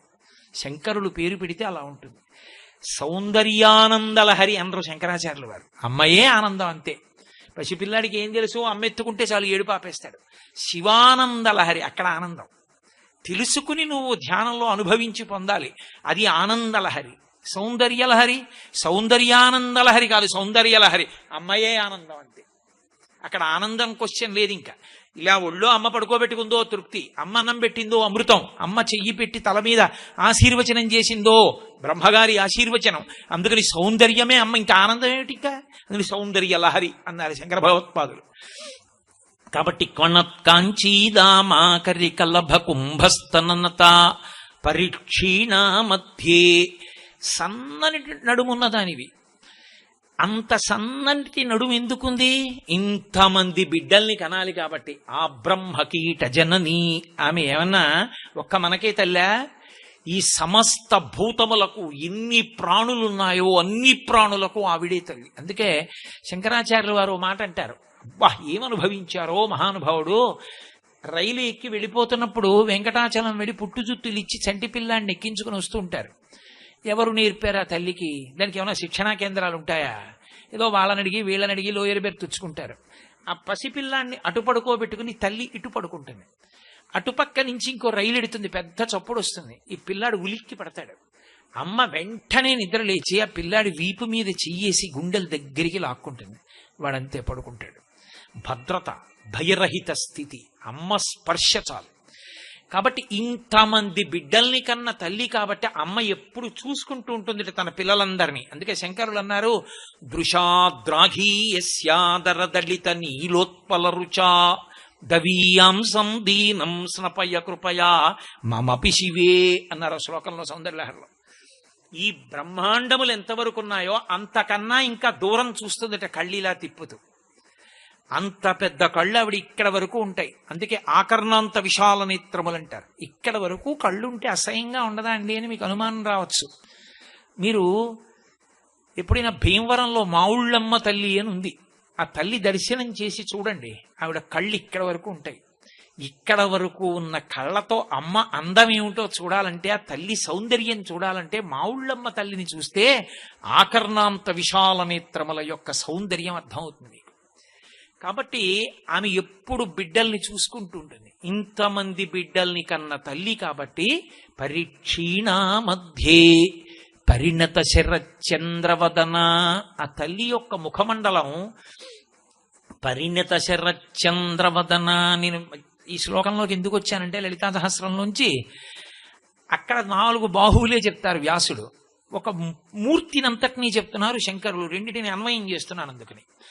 బట్టి పరిణత శరచంద్రవదన, పరిణత చంద్రుడు అని ఒక చంద్రుడు, ఆయన ఆశ్వీజ మాసంలో వచ్చేటటువంటి తిథులలో కనపడతాడు, ప్రత్యేకించి పౌర్ణమి నాడు కనపడతాడు.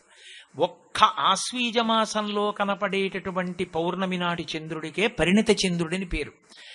వెన్నెలలు అసలు ఆరబోసేస్తాడు ఆయన, అంత గొప్పగా ఉంటుంది. దాన్నే రాకాబింబము అని పిలుస్తారు. ఆ పౌర్ణమిని, ఆశ్వీజ మాసంలో వచ్చేటటువంటి పౌర్ణమి నాటి చంద్రబింబాన్ని పరదేవతోపాసకులు అందరూ స్తోత్రం చేశారు. ముత్తుస్వామి దీక్షితర్ వారని, ఆయనకి కామాక్షి పరదేవత పిలిస్తే పలికేది. మహానుభావుడు, కారణజన్ముడైన గురువుగారు అనుగ్రహం పొందినవాడు ఆయన. రాకా శశివదని అని ఓ కీర్తన చేశారు. అలాగే మూకశంకరులు రాకాచంద్ర సమాన కాంతి వదనాకాధిరాజస్తుత అంటూ ఓ శ్లోకం చేశారు. రాకాచంద్ర సమాన కాంతి వదన అంటే పౌర్ణమి నాడు ఉండేటటువంటి చంద్రుడే కాదు, పరిణత చంద్రుడు అంటే ఆశ్వీజ మాసంలో వచ్చేటటువంటి పౌర్ణమి. ఆ ఒక్క చంద్రుడికే పరిణత చంద్రుడని పేరు. ఆశ్వీజ మాసంలో వచ్చేటటువంటి శుక్లపక్ష పౌర్ణమి నాడు ఉండేటటువంటి చంద్రబింబం ఎంత అమృతాన్ని ఒలికిస్తూ, ఎంత చల్లగా, ఎంత ఆనందాన్ని ఇస్తుందో అమ్మవారి ముఖమండలం అలా ఉంటుంది. ఎందుచేత అంటే మీరు ఒకటి బాగా గుర్తుపెట్టుకోండి, అసలు ముందు భయం తీరిపోయేది ఎక్కడ అంటే, శంకరులు ఒక చోట అంటారు సౌందర్యలహరిలో, వరత్రాసత్రాణ అంటారు అధికారికి వైద్యుడికి. ఎంతసేపు చెప్తావా అన్నాడు అనుకోండి, వైద్యుడికి చెప్పేది మర్చిపోతాడు. రోగికి అన్నీ చెప్పడం వచ్చేసినటువంటి గొప్ప వాగ్విశారదుడు కాడు ఆయన. వచ్చి ఏవేవో చెప్తాడు, వినాలి వైద్యుడు. విని జాగ్రత్తగా నవ్వుతూ అర్థం చేసుకున్నప్పుడు వైద్యం చేయాలి. అంతేగాని అస్తమానం ఇలా టైం చూసుకుని 2 నిమిషాలే అంటే ఇంకేం వైద్యం చేస్తావు నువ్వు. అందుకని ఆ తల్లి అలా కాదు, ఆమె ముఖమండలం ఎలా ఉంటుంది అంటే అమృతం కురిసిపోతున్నట్టు ఉంటుంది. కారణం ఏమంటే చంద్రుడికి ఒక లక్షణం ఉంది, చంద్రుడి నుండి సుధావృష్టి పడుతుంది. అమృతం ఎక్కడి నుంచి పడుతుంది అంటే చంద్రబింబంలోంచే పడుతూ ఉంటుంది. ఎందుకంటే లోకంలో ఒక లక్షణం ఉంది, శివలింగం వేడెక్కకూడదు. శివలింగం వేడెక్కిపోయిందనుకోండి, ప్రత్యేకించి దేవాలయాల్లో శివలింగాలని చెప్పేది, దేవాలయంలో ఉండే శివలింగం కానీ వేడెక్కితే ఊరికి అరిష్టం. శివలింగం చల్లగా ఉండాలి ఎప్పుడు. శివలింగం చల్లగా ఉండాలి కాబట్టే ధారాపాత్ర కడతారు పైన, అందులోంచి ఎప్పుడు నీళ్లు పడుతూ ఉంటాయి. శివలింగం చల్లగా ఉంటే మన మనసులన్నీ చల్లగా ఉంటాయి. అందుకే మీకు లోకంలో చూడండి, పుట్టకూడని నక్షత్రంలో కొడుకు పుట్టాడు, రుద్రాభిషేకం చేసుకోండి. భయం వేస్తోంది, రుద్రాభిషేకం చేసుకోండి. అపమృత్యు దోషం ఉంది, రుద్రాభిషేకం చేసుకోండి. ఏమిటోనండి కలిసి రావట్లేదు, రుద్రాభిషేకం చేసుకోండి. అన్నిటికీ అదే మందు, రుద్రాభిషేకం చేసుకోండి. రెండవది ఏమిటో తెలుసా, సుందరకాండ చదువుకోండి. మూడవది సౌందర్యలహరి, నాలుగవది లేదు ఇంకా లోకంలో, ఈ మూడే.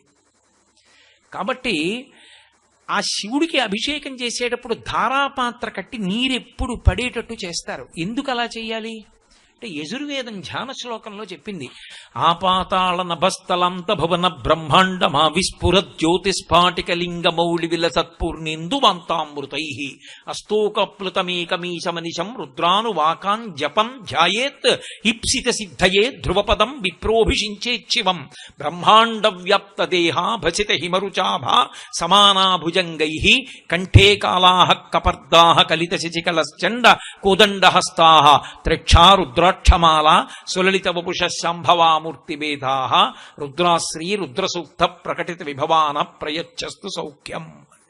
ధ్యాయేత్, ధ్యానం చేస్తే చాలు. ఆ అభిషేకం జరిగేటప్పుడు నువ్వు వెళ్ళి చెయ్యక్కర్లేదు, అది చూస్తూ ధ్యానం చేయాలి. ఈప్సిత సిద్ధయే, నీ కోరిక తీరుతుందన్నారు. అందుకే శ్రీరుద్రానికి ఓ ప్రశస్తి ఉంది, అభిషేకం చెయ్యక్కర్లేదు. ఎవరైనా ఎక్కడైనా ఆపదలో ఉంటే చదవడం సరిగ్గా వచ్చిన వాడు ఇక్కడ రుద్రపారాయణం చేసి వాళ్ళ చేతిలో పోస్తున్నాడని తీర్థం వదిలిపెడితే అవతల వాళ్ళకి రోగం కుదురుతుంది. అంత గొప్పది శ్రీరుద్రం. అటువంటి రుద్రం యజుర్వేదం మధ్యలో ఉంది.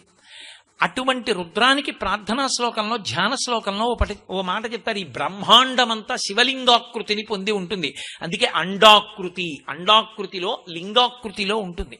అందుకే కాళహస్తీశ్వర మాహాత్మ్యము, కాళహస్తీశ్వర శతకం కాదు, మాహాత్మ్యం చేస్తూ ధూర్జటి సువర్ణముఖరి, సువర్ణముఖి కాదు దాని పేరు, సువర్ణముఖరి నదీ స్నానం చేసి బయటికి వస్తే ఆయనకి బ్రహ్మాండమంతా కలిపి శివలింగంగా కనపడింది. ఉదయగ్రావము పానవట్టము అభిషేకో తత్ప్రవాహంబు వార్ధి ధరిద్వాంతము ధూపధూమము జ్వలద్దీప ప్రభారాశి కౌముది తారానివహంబులద్భుత సుమంబులుగా తమోదూత సఖ్యదమై సీత గభస్తి బింబ శివలింగం వప్పి ప్రాచీ దిశ అన్నాడైన. ఈ బ్రహ్మాండమంతా శివలింగమైతే శివలింగం పానవట్టం ఎప్పుడు ఉత్తర దిక్కుకు ఉండాలి, అభిషేక తీర్థమంతా ఉత్తరంగా వెళ్ళి పడిపోతుంది. ఈ సముద్రం ఏమిటో తెలుసా? దేవతలు చేసిన అభిషేక తీర్థాలన్నీ వెళ్ళి పడిపోయి అదే సముద్రం అన్నాడు ఆయన. ఆ నక్షత్రాలే వాళ్ళు చేసిన పూల పూజ ఈ బ్రహ్మాండమన్న శివలింగానికి. అదిగో ఆ మంచు తెరలే శివలింగానికి పట్టిన ధూపం. నాకు ఈ బ్రహ్మాండం అంతా శివలింగంగా కనపడుతోంది అన్నాడు. కాబట్టి అమృత ధార పడుతూ ఉంటుంది చంద్రుడిలోంచి. ఈ బ్రహ్మాండము శివలింగమైతే ధారాపాత్ర చంద్రుడు. అందులో ఉంచి పడేటటువంటి అమృతపు చుక్కలతో ఆయన తడుస్తాడు. అందుకే ఒక విశేషమైన శివస్వరూపం ఉంటుంది. అందులో 4 చేతులతో ఉండి ఇలా 2 చేతులలో 2 పాత్రలు పోసుకుంటున్న 2 పాత్రలతో ఉంటాడు. ఈ శ్లోకానికి వ్యాఖ్యాన రూపం అది. ఆ చంద్రుడి నుంచి కరిగి పడుతున్న అమృతాన్ని పాత్రలతో పట్టుకుంటాడు. పట్టుకుని ఇలా 2 చేతులతో పోసుకుంటూ ఉంటాడు, మళ్ళీ 2 చేతులతో పట్టుకుంటూ ఉంటాడు. అమృతం పోసుకుని తడుస్తూ ఉంటాడు. శివలింగం ఎంత చల్లబడితే మన కోరిక అంత తీరుతుంది. శివలింగానికి అభిషేకం చెయ్యకుండా పొడారిపోయేటట్టు విడిచిపెడితే అరిష్టం వస్తుంది. కాబట్టి ఆయన నుండి అమృతం పడుతూ ఉంటుంది చంద్రుడిలో నుండి.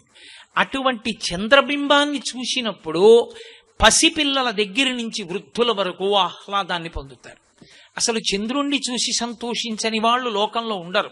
అంత గొప్పగా ఉంటుంది ఆ చంద్రబింబం. అమ్మవారి ముఖమండలం కూడా చంద్రబింబంలాగా ఉంటుంది. అంటే అమృతం కురుస్తున్నట్లుగా ఉంటుంది. ఇప్పుడు అమ్మవారి ముఖమండలాన్ని చూస్తే ఆమె ముఖంలో నుండి స్రవించేటటువంటి అమృత ధార తాగుతాడు శంకరాచార్యులు వారు. దానికి తోడు ఆవిడ ఎప్పుడు చిరునవ్వు నవ్వుతూ కూర్చుంటుంది. చిరునవ్వు అంటే ఏదో పెద్ద నవ్వు కాదు, నోరంతా తెరిచి పెదవులు విచ్చుకోనట్టుగా విచ్చుకుని లోపల దంతపంక్తి యొక్క కాంతి కనపడేటట్టుగా ముఖమునందు స్వచ్ఛమైన భావన ప్రకటింపబడేటట్టుగా నవ్విన నవ్వుకి శుచిస్మిత, అది చిరునవ్వు. వాల్మీకి మహర్షి సుందరకాండ చేస్తూ తృణమంతరథ కృత్వా ప్రత్యువాచ శుచిస్మిత అంటారు సీతమ్మ తల్లిని. శుద్ధమైన నవ్వు, పవిత్రమైన నవ్వు. ఆ తల్లి ఎప్పుడు అలా నవ్వుతూ ఉంటుంది. శంకరాచార్యులు వారు అమ్మవారి చిరునవ్వు మీద ఒక అద్భుతమైన శ్లోకం చేశారు. ఆవిడ ఎంత చిరునవ్వు నవ్వుతూ ఉంటుందంటే, స్మిత జ్యోత్స్నాజాలం తవ వదన చంద్రస్య పిబతాం చకోరాణామాసీత్తతిరసతయా చించు జడిమా అతస్తే సీతాంశో అమృతలహరి ఆమ్ల రుచయా పిబంతి స్వచ్ఛందం నిశి నిశి భృశం కాంచి కదియా అన్నారు. కాంచి శంకరులు ఎక్కడ ప్రయోగించినది వేస్తుంటారు. కాంజీ అన్న మాటకు అర్థం ఏమిటో తెలుసా? కేరళలో కూడా సంస్కృతానికి ప్రత్యామ్నాయంగా కాంజీ, గంజికి కాంజీ అంటారు. కేరళలో కాలడీలో పుట్టారు కదా, అభిమానాన్ని చూపించారు. కాంజీ కదియా, కాంచి కాంజీ అంటే గంజి. ఆ శ్లేష వచ్చేటట్టుగా పడింది. శంకరుల యొక్క వాంగ్మయం అంటే అలా ఉంటుంది మహానుభావుడు.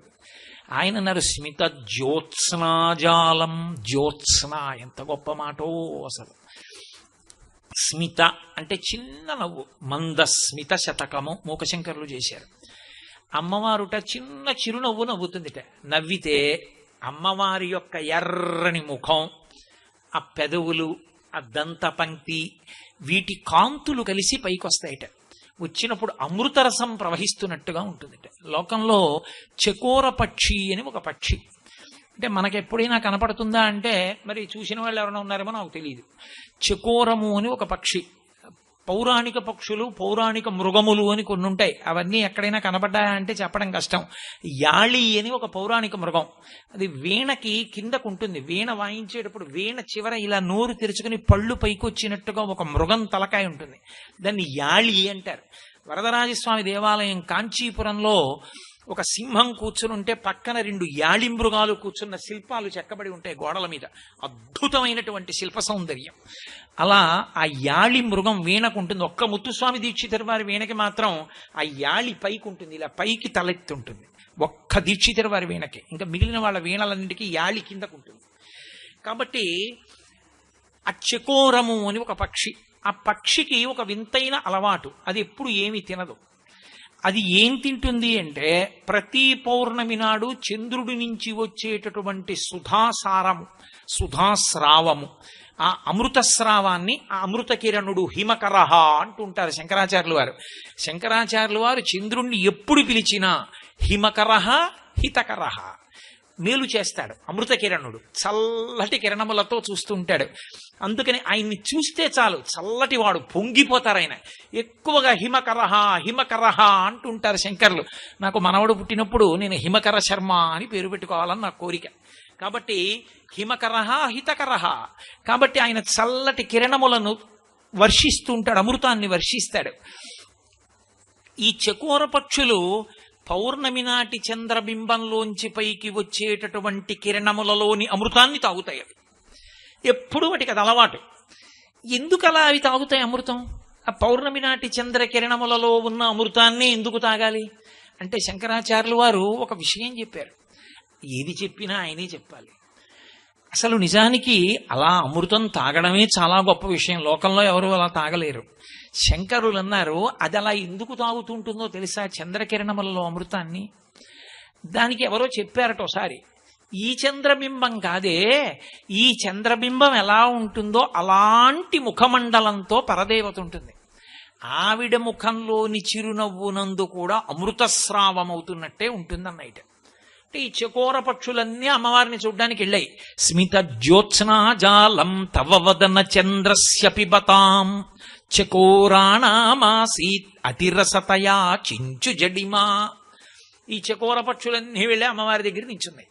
అమ్మవారు వాటి వంక చూసే చిరునవ్వు నవ్వింది. అమ్మవారి ముఖమండలంలోని చిరునవ్వు నుండి వచ్చేటటువంటి ఆ అమృతధారల్ని తాగేయాలి. ఆ అమృతం మామూలు అమృతమా, అమ్మవారి ముఖంలోంచి వచ్చేది. ఆ అమృతం తాగేటప్పటికి వాటి నోళ్ళన్నీ బిర్రెక్కిపోయాయి. మనం చూడండి, అదే పనిగా తీపి తినేసామనుకోండి ఇంకేం రుచి తెలియదు. అప్పుడు ఏం చేయాలి? నోటి నిండా పటికి బెల్లం తినేసి భార్య కాఫీ పట్టుకొచ్చింది అనుకోండి, ఏమిటో పంచదార వేయలేదంటాడు. మీరు పటికి బెల్లం తినేసి పంచదార వేయలేదంటే ఎలా? వేశానంటుంది. అప్పుడు ఉప్పు కణిక నవలాలి. ఉప్పు కణిక నవిలితే అప్పుడు కాఫీలో పంచదార తెలుస్తుంది. అలా అవి వెళ్ళి అమ్మవారి ముఖంలోంచి వచ్చేటటువంటి అమృతాన్ని తాగేసాయి. తాగేసేటప్పటికి ఆ తీపికి వాటి నోరంతా కూడా బిరిసిక్కిపోయింది. అంత తీపి, అమృతాన్ని మించిపోయినటువంటి స్రావం అది. అవనుకున్నాయిట కాంచి గదియా, కాస్త ఎక్కడైనా పుల్ల గంజి దొరికితే బాగుండు, తాగుదాం, మళ్ళీ నోరు బాగవుతుంది అనుకున్నాయిట. అప్పటి నుంచి అమ్మ చంద్రకిరణములను అవి తాగుతున్నాయి పుల్ల గంజిగా. ఎందుకు చంద్రకిరణములు పుల్లగంజి అయిపోయాయి? నీ ముఖమండలము నుండి వచ్చే అమృతంతో పోలిస్తే చంద్రకిరణములు పుల్లగంజి.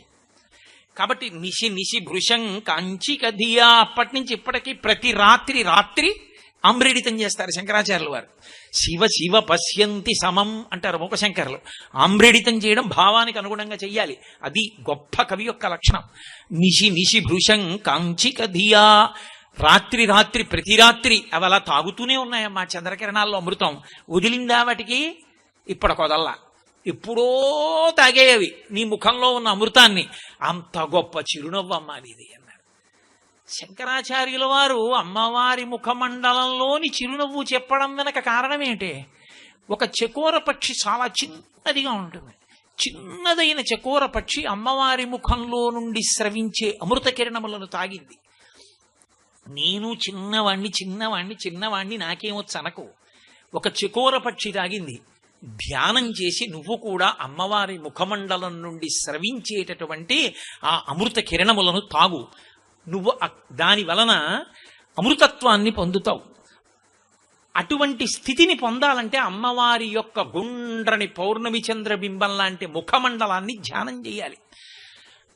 కాంచీపురంలో ఇప్పటికీ గోడ మీద అభిరామ భట్టు యొక్క అంతాది రాసి ఉంటుంది.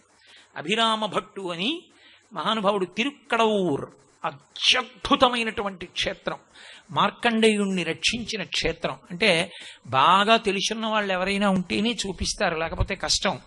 అక్కడ పరమశివుని దగ్గర ఉండే వెండి ఫలకాన్ని పైకెత్తి చూపిస్తారు. ఈ మధ్య నేను తిరుక్కడవూరు దర్శనానికి వెళ్ళా.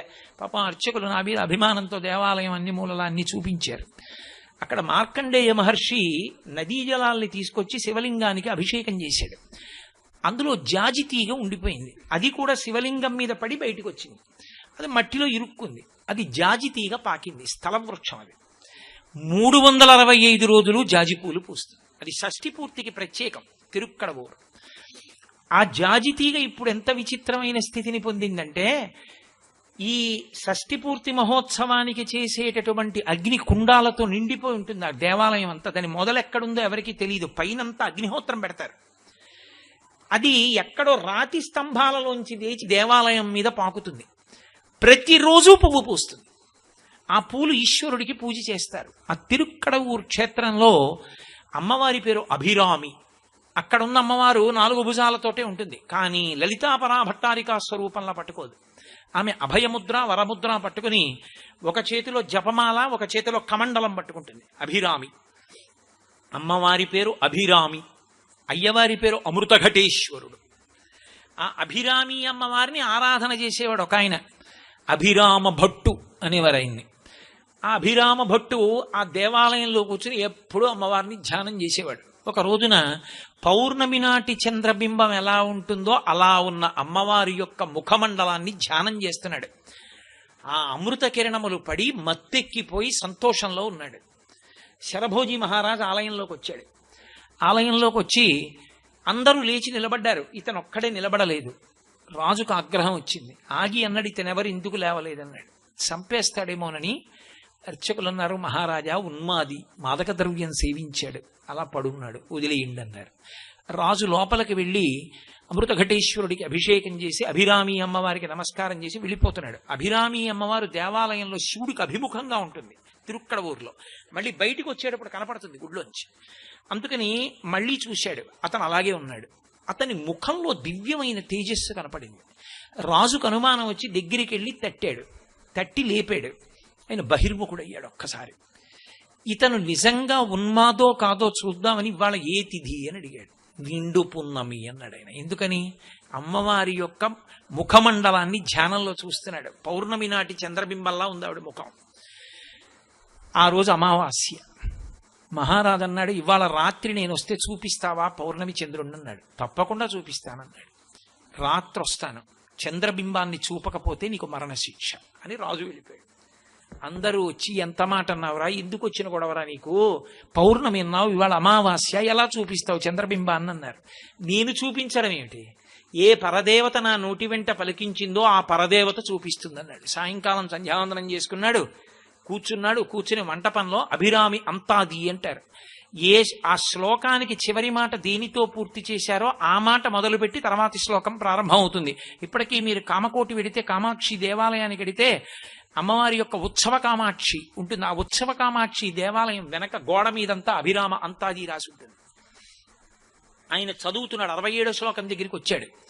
వచ్చేటప్పటికి శరభోజీ మహారాజు వచ్చాడు. అప్పుడే చీకటి పడింది, అమావాస్య, కటిక చీకటి. వచ్చి అభిరామ భట్టు పక్కన నిల్చున్నాడు. ఏది పౌర్ణమి నాటి చంద్రబింబం అన్నాడు. ఆయన ఏం మాట్లాడలేదు. తర్వాతి శ్లోకం చెప్పాడు అమ్మవారి మీద. వెంటనే దేవాలయంలో ఉన్న అభిరామి అమ్మవారు తన చెవికున్న తాటంకాన్ని, కుండలాన్ని తీసి ఆకాశంలోకి విసిరింది. గుండ్రంగా పూర్ణచంద్రబింబంగా ప్రకాశించింది. రాజు క్షమార్పణ చెప్పి అభిరామ భట్టు పాదాల మీద పడ్డాడు. అంత గొప్ప క్షేత్రం తిరుక్కడవూరు. కాబట్టి ఆ తల్లి ధ్యానం అంత గొప్పది. పౌర్ణమి నాటి చంద్రబింబంలా ఉండే పరదేవత యొక్క ముఖమండలాన్ని ఎవరు ధ్యానం చేస్తారో వారు అమృతత్వాన్ని పొందుతారు. వారికి సాధ్యం కాని విషయం ఇది ఉండదు. ఆ తల్లి అనుగ్రహంతో సమస్తము సాధ్యమవుతుంది. వారి వాక్కే ఆశీర్వచనం. వారి వాక్కుని నిజం చేసేటటువంటి కర్తవ్యం పరదేవత తన భుజాలకెత్తుకుంటుంది. అంత పవిత్రమైన చిరునవ్వు. మనం బాగా అర్థం చేసుకోలేమేమోనని ఆమె ముఖమండలాన్ని మనం బాగా గుర్తు పెట్టుకోవాలని శంకర భగవత్పాదులు ఆమె చిరునవ్వు మీద ఒక శ్లోకం చేస్తే, అమ్మవారి ముఖమండలం మీద అద్భుతమైన శ్లోకం ఒకటి చేశారు. శంకరులకు తప్ప అన్యులకు సాధ్యం కాదు. ఎవరూ చేయలేరు ఆ శ్లోకాన్ని. లలాటం లావణ్యజ్యుతి విమల మాభాతి తవయత్ ద్వితీయం తన్మన్యే మకుటఘటితం చంద్రశకలం విపర్యాసన్యాసాదుభయమపి సంభూయ చ మితః సుధాలేపస్యూతి పరిణమతి రాకాహిమకర అన్నారు. శంకరులు కూడా అదే మాట వేశారు, రాకాహిమకర. హిమకర మర్చిపోరాయన మాట. రాకా శశివదనే ముత్తుస్వామి దీక్షితారు. రాకాచంద్ర సమాన కాంతి వదనా నాకాధి రాజస్తుతాముక శంకరులు. కాబట్టి పూర్ణచంద్రబింబంలా ఉండే అమ్మవారి ముఖాన్ని ఒక పెద్ద పొడుపు కథ లాంటి ఒక సమస్య మన చేతిలో పెట్టి దానికోసం కుస్తీ పట్టి అమ్మవారి ముఖమండలం పౌర్ణమి చంద్రబింబంలా ఎలా ఉంటుందో దర్శనం చెయ్యగలిగినటువంటి అదృష్టాన్ని శంకరులు మనకి కటాక్షించారు. అందులో ఆయన అన్నారు, లలాటం లావణ్యద్యుతి విమలమాభాతి తవయత్ ద్వితీయం తన్మన్యే మకుటఘటితం చంద్రశకలం. అమ్మవారి లలాటం ఉన్నదే నుదురు, ఈ నుదురు ద్యుతి విమలమాభాతి తవయత్. ద్యుతి అంటే కాంతి, విమల అమలినము. అందుకే ఇప్పటికీ శ్రీశైలంలో మల్లికార్జునుడికి సుప్రభాతం చేస్తే అమలం కమలోద్భవ గీత గుణం సమదం సమదా సురనాశకరం రమణీయ రుచిం కమనీయ తనుం నమః సాంబ శివం న తపాపహరం శివం శంకరం బంధురీశం నటేశం గణేశం గిరీశం మహేశం దినేశేందునేత్రం సుగాత్రం మృడానీపతిం శ్రీగిరీశం హృదా భావయామి అంటారు. ద్యుతి విమలమాభాతి తవయత్. శంకరులు అదే మాట వేస్తారు. ద్యుతి ఆ లలాటము, నుదుటి యొక్క కాంతి అమలినం. అందులో చంద్రబింబమునందు మత్స ఉంటుంది. భాగవతం రచన చేస్తూ వ్యాసుడు ఒక అద్భుతమైన మాట అంటాడు. పోతన గారు ఆంధ్రీకరిస్తూ అంటారు, పరీక్షణ్ మహారాజు గారు అరణ్యంలో అన్నీ వేటాడాడు, ఒక్క మృగాన్ని వదిలేశాడు. దేన్ని అంటే చంద్రమండలంలో ఉన్న మృగాన్ని అన్నారు. అలా చంద్రబింబానికైనా మత్స ఉంది, అమ్మవారి ముఖానికి మత్స లేదు. అంత అందమైన ముఖం, నా తల్లి ముఖం అంత ప్రకాశవంతంగా ఉంటుంది. కాబట్టి ద్యుతి విమలమాభాతి తవయత్. ఆ నుదురు ఎలా ఉంటుందంటేట, ద్వితీయం తన్మన్యే మకుటఘటితం చంద్రశకలం అన్నారు. ఇది చాలా జాగ్రత్తగా పట్టుకోవాలి. ఈ శ్లోకాన్ని మీరు పట్టుకోగలిగితే మీరు ధ్యానం చేసేసినట్టే. అది శంకరాచార్యుల వారి యొక్క అద్భుత ప్రయోగాలు. సౌందర్యలహరిలో ఇలాంటివి ఎన్నో ఉన్నాయి. సవ్యేతర కరం గృహీత్వం రతిపతే అని ఒక శ్లోకం చేస్తారు, అది అంతే అలాగే ఉంటుంది. పెద్ద పొడుపు కదా, అంత జటిలంగా ఉంటుంది. పట్టుకున్నారా మీకు అమృతం అందిపోయినట్టే. అలా అమ్మవారి యొక్క నుదుటి భాగము చంద్రుని యొక్క పూర్ణచంద్రబింబము యొక్క క్రింది భాగమైతే అది అమ్మవారి కిరీటం పైన ఉంది అన్నారు. అంత బాగా పట్టుకోలేదు మేము. నువ్వేమిటో అయోమయంగా అన్నావు, ఆ మాట మాకు అర్థం కాలేదంటారు, నాకు తెలుసు. నేను కొంచెం ప్రయత్నం చేస్తాను వివరించడానికి. పరమశివుడి కిరీటం మీద కానీ పరదేవత కిరీటం మీద కానీ ఉండేటటువంటి చంద్రరేఖ తదియనాటి చంద్రరేఖ, శుక్లపక్ష తదియ. శుక్లపక్ష తదియనాటి చంద్రరేఖ మీరు ప్రయత్నపూర్వకంగా చూస్తేనే కనపడుతుంది. అందుకే ఆ చంద్రరేఖని చూడాలి అంటే మీకు ఇలా ఏదో వెళ్ళిపోతుంటే ఆకాశంలో కనపడదు, మీరు చాలా ప్రయత్నం చేయాలి. అందుకే వాల్మీకి మహర్షి సుందరకాండ చేస్తూ అవ్యక్త రేఖామివ చంద్రరేఖాం పంసు ప్రసిద్ధామివ హేమరేఖాం క్షతప్రరూఢామివ బాణరేఖాం వాయుప్రభిన్నామివ మేఘరేఖాం అంటారు సీతమ్మ తల్లిని వర్ణిస్తూ. అవ్యక్త రేఖాం, ఏదో చూస్తే కనపడదు, ప్రయత్నపూర్వకంగా వెతకాలి మీరు. ఇప్పుడంటే నా తల్లిదిగో అక్కడి నుంచే చూస్తోంది కానీ రాకా చంద్ర సమాన కాంతి వదన, ఓ వీడు చెప్తున్నాడని సంతోషపడుతోంది మా అమ్మ. కాబట్టి ఆ తదియనాటి చంద్రరేఖ సన్నగా ఉంటుంది, ఖచ్చితంగా సగానికి ఉంటుంది. మీరు ఎప్పుడైనా ఆకాశంలో చూసే ప్రయత్నం చెయ్యండి. అమావాస్య తర్వాత వచ్చేటటువంటి తదియనాటి చంద్రరేఖ మీకు అంటే శుక్లపక్షంలో వచ్చేటటువంటి తదియనాటి చంద్రరేఖ కాకుండా కృష్ణపక్షంలో వచ్చేటటువంటి తదియనాటి చంద్రరేఖ అలా ఉండదు. శుక్లపక్ష తదియనాటి చంద్రరేఖకి 2 బిందువులు ఉంటాయి అటు ఇటు. మీరు దాన్ని పూర్తి చేస్తే ఇలాగా పూర్ణచంద్రుడు అవుతాడు. సన్న తీగలా ఉంటుంది. అందుకే ఇలా పెట్టుకోదు అమ్మవారు అయ్యవారు, కిరీటానికి ఇటు పక్కన ఉంటుంది ఇలా. ఆ చంద్రరేఖ ఇలా ఉంటుంది, సెమీ సర్క్యులర్ అంటారేమో ఇంగ్లీష్లో. నాకంత బాగా రాదు ఇంగ్లీష్. దాన్ని ఇలా పూర్తి చేస్తే పూర్ణచంద్రబింబం అవుతుంది. ఆ పూర్ణచంద్రబింబానికి మధ్యలో ఉన్న గీత ఒక్కటే. అది ఎలా పుచ్చకాయ ముక్కలో ఉన్న గుజ్జు తీసేసినట్టు ఈ లోపల ఏముండదు, ఒక్క గీతే ఉంటుంది. ఇలా ఉంటే తదియనాటి చంద్రరేఖ. దీనికి పైట బిందువులు కనపడతాయి మీకు. ఆ బిందువులను పైకి తీసి కలిపితే పూర్ణచంద్రబింబం అవుతుంది. ఇప్పుడు ఇందులో మీరు కొంత పదార్థాన్ని పెట్టారనుకోండి, అప్పుడు అది ఎలాంటి రూపాన్ని పొందుతుందంటే, మీకు బాగా తేలిగ్గా పట్టుకోవాలంటే పూర్ణచంద్రబింబాన్ని చూడండి, దాన్ని సగానికి ఇలా చూడండి.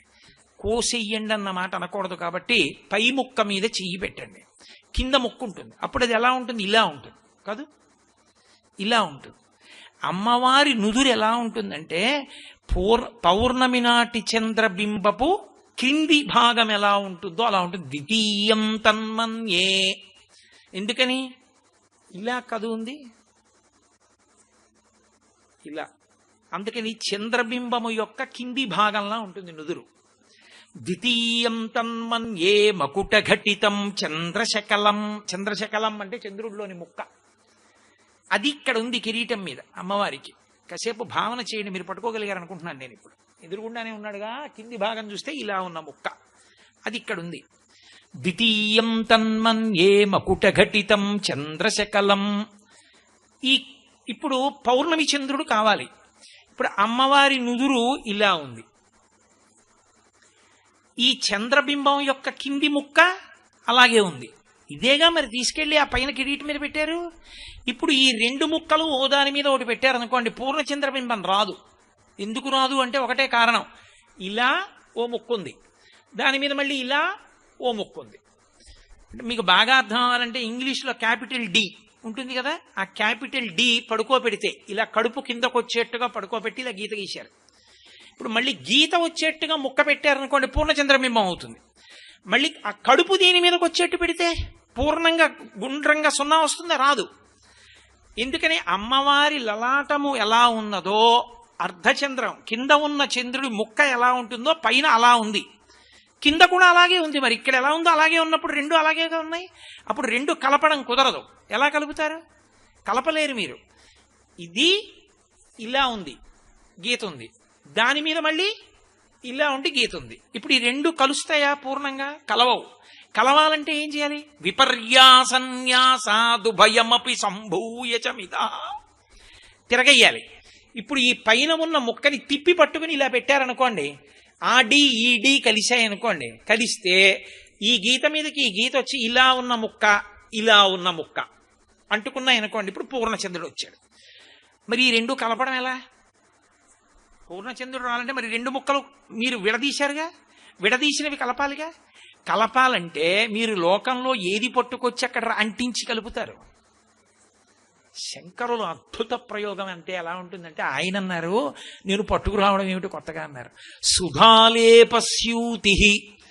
ఆయనలోంచి అమృతపు చుక్కలు పడుతున్నాయిగా, ఆ అమృతం వల్ల అది అంటుకుంటుంది. రెండు జిగురుగా ఉన్న ముక్కలు దానికోటి ఇలా అంటుకున్నాయి అనుకోండి, అంటుకుపోతాయి.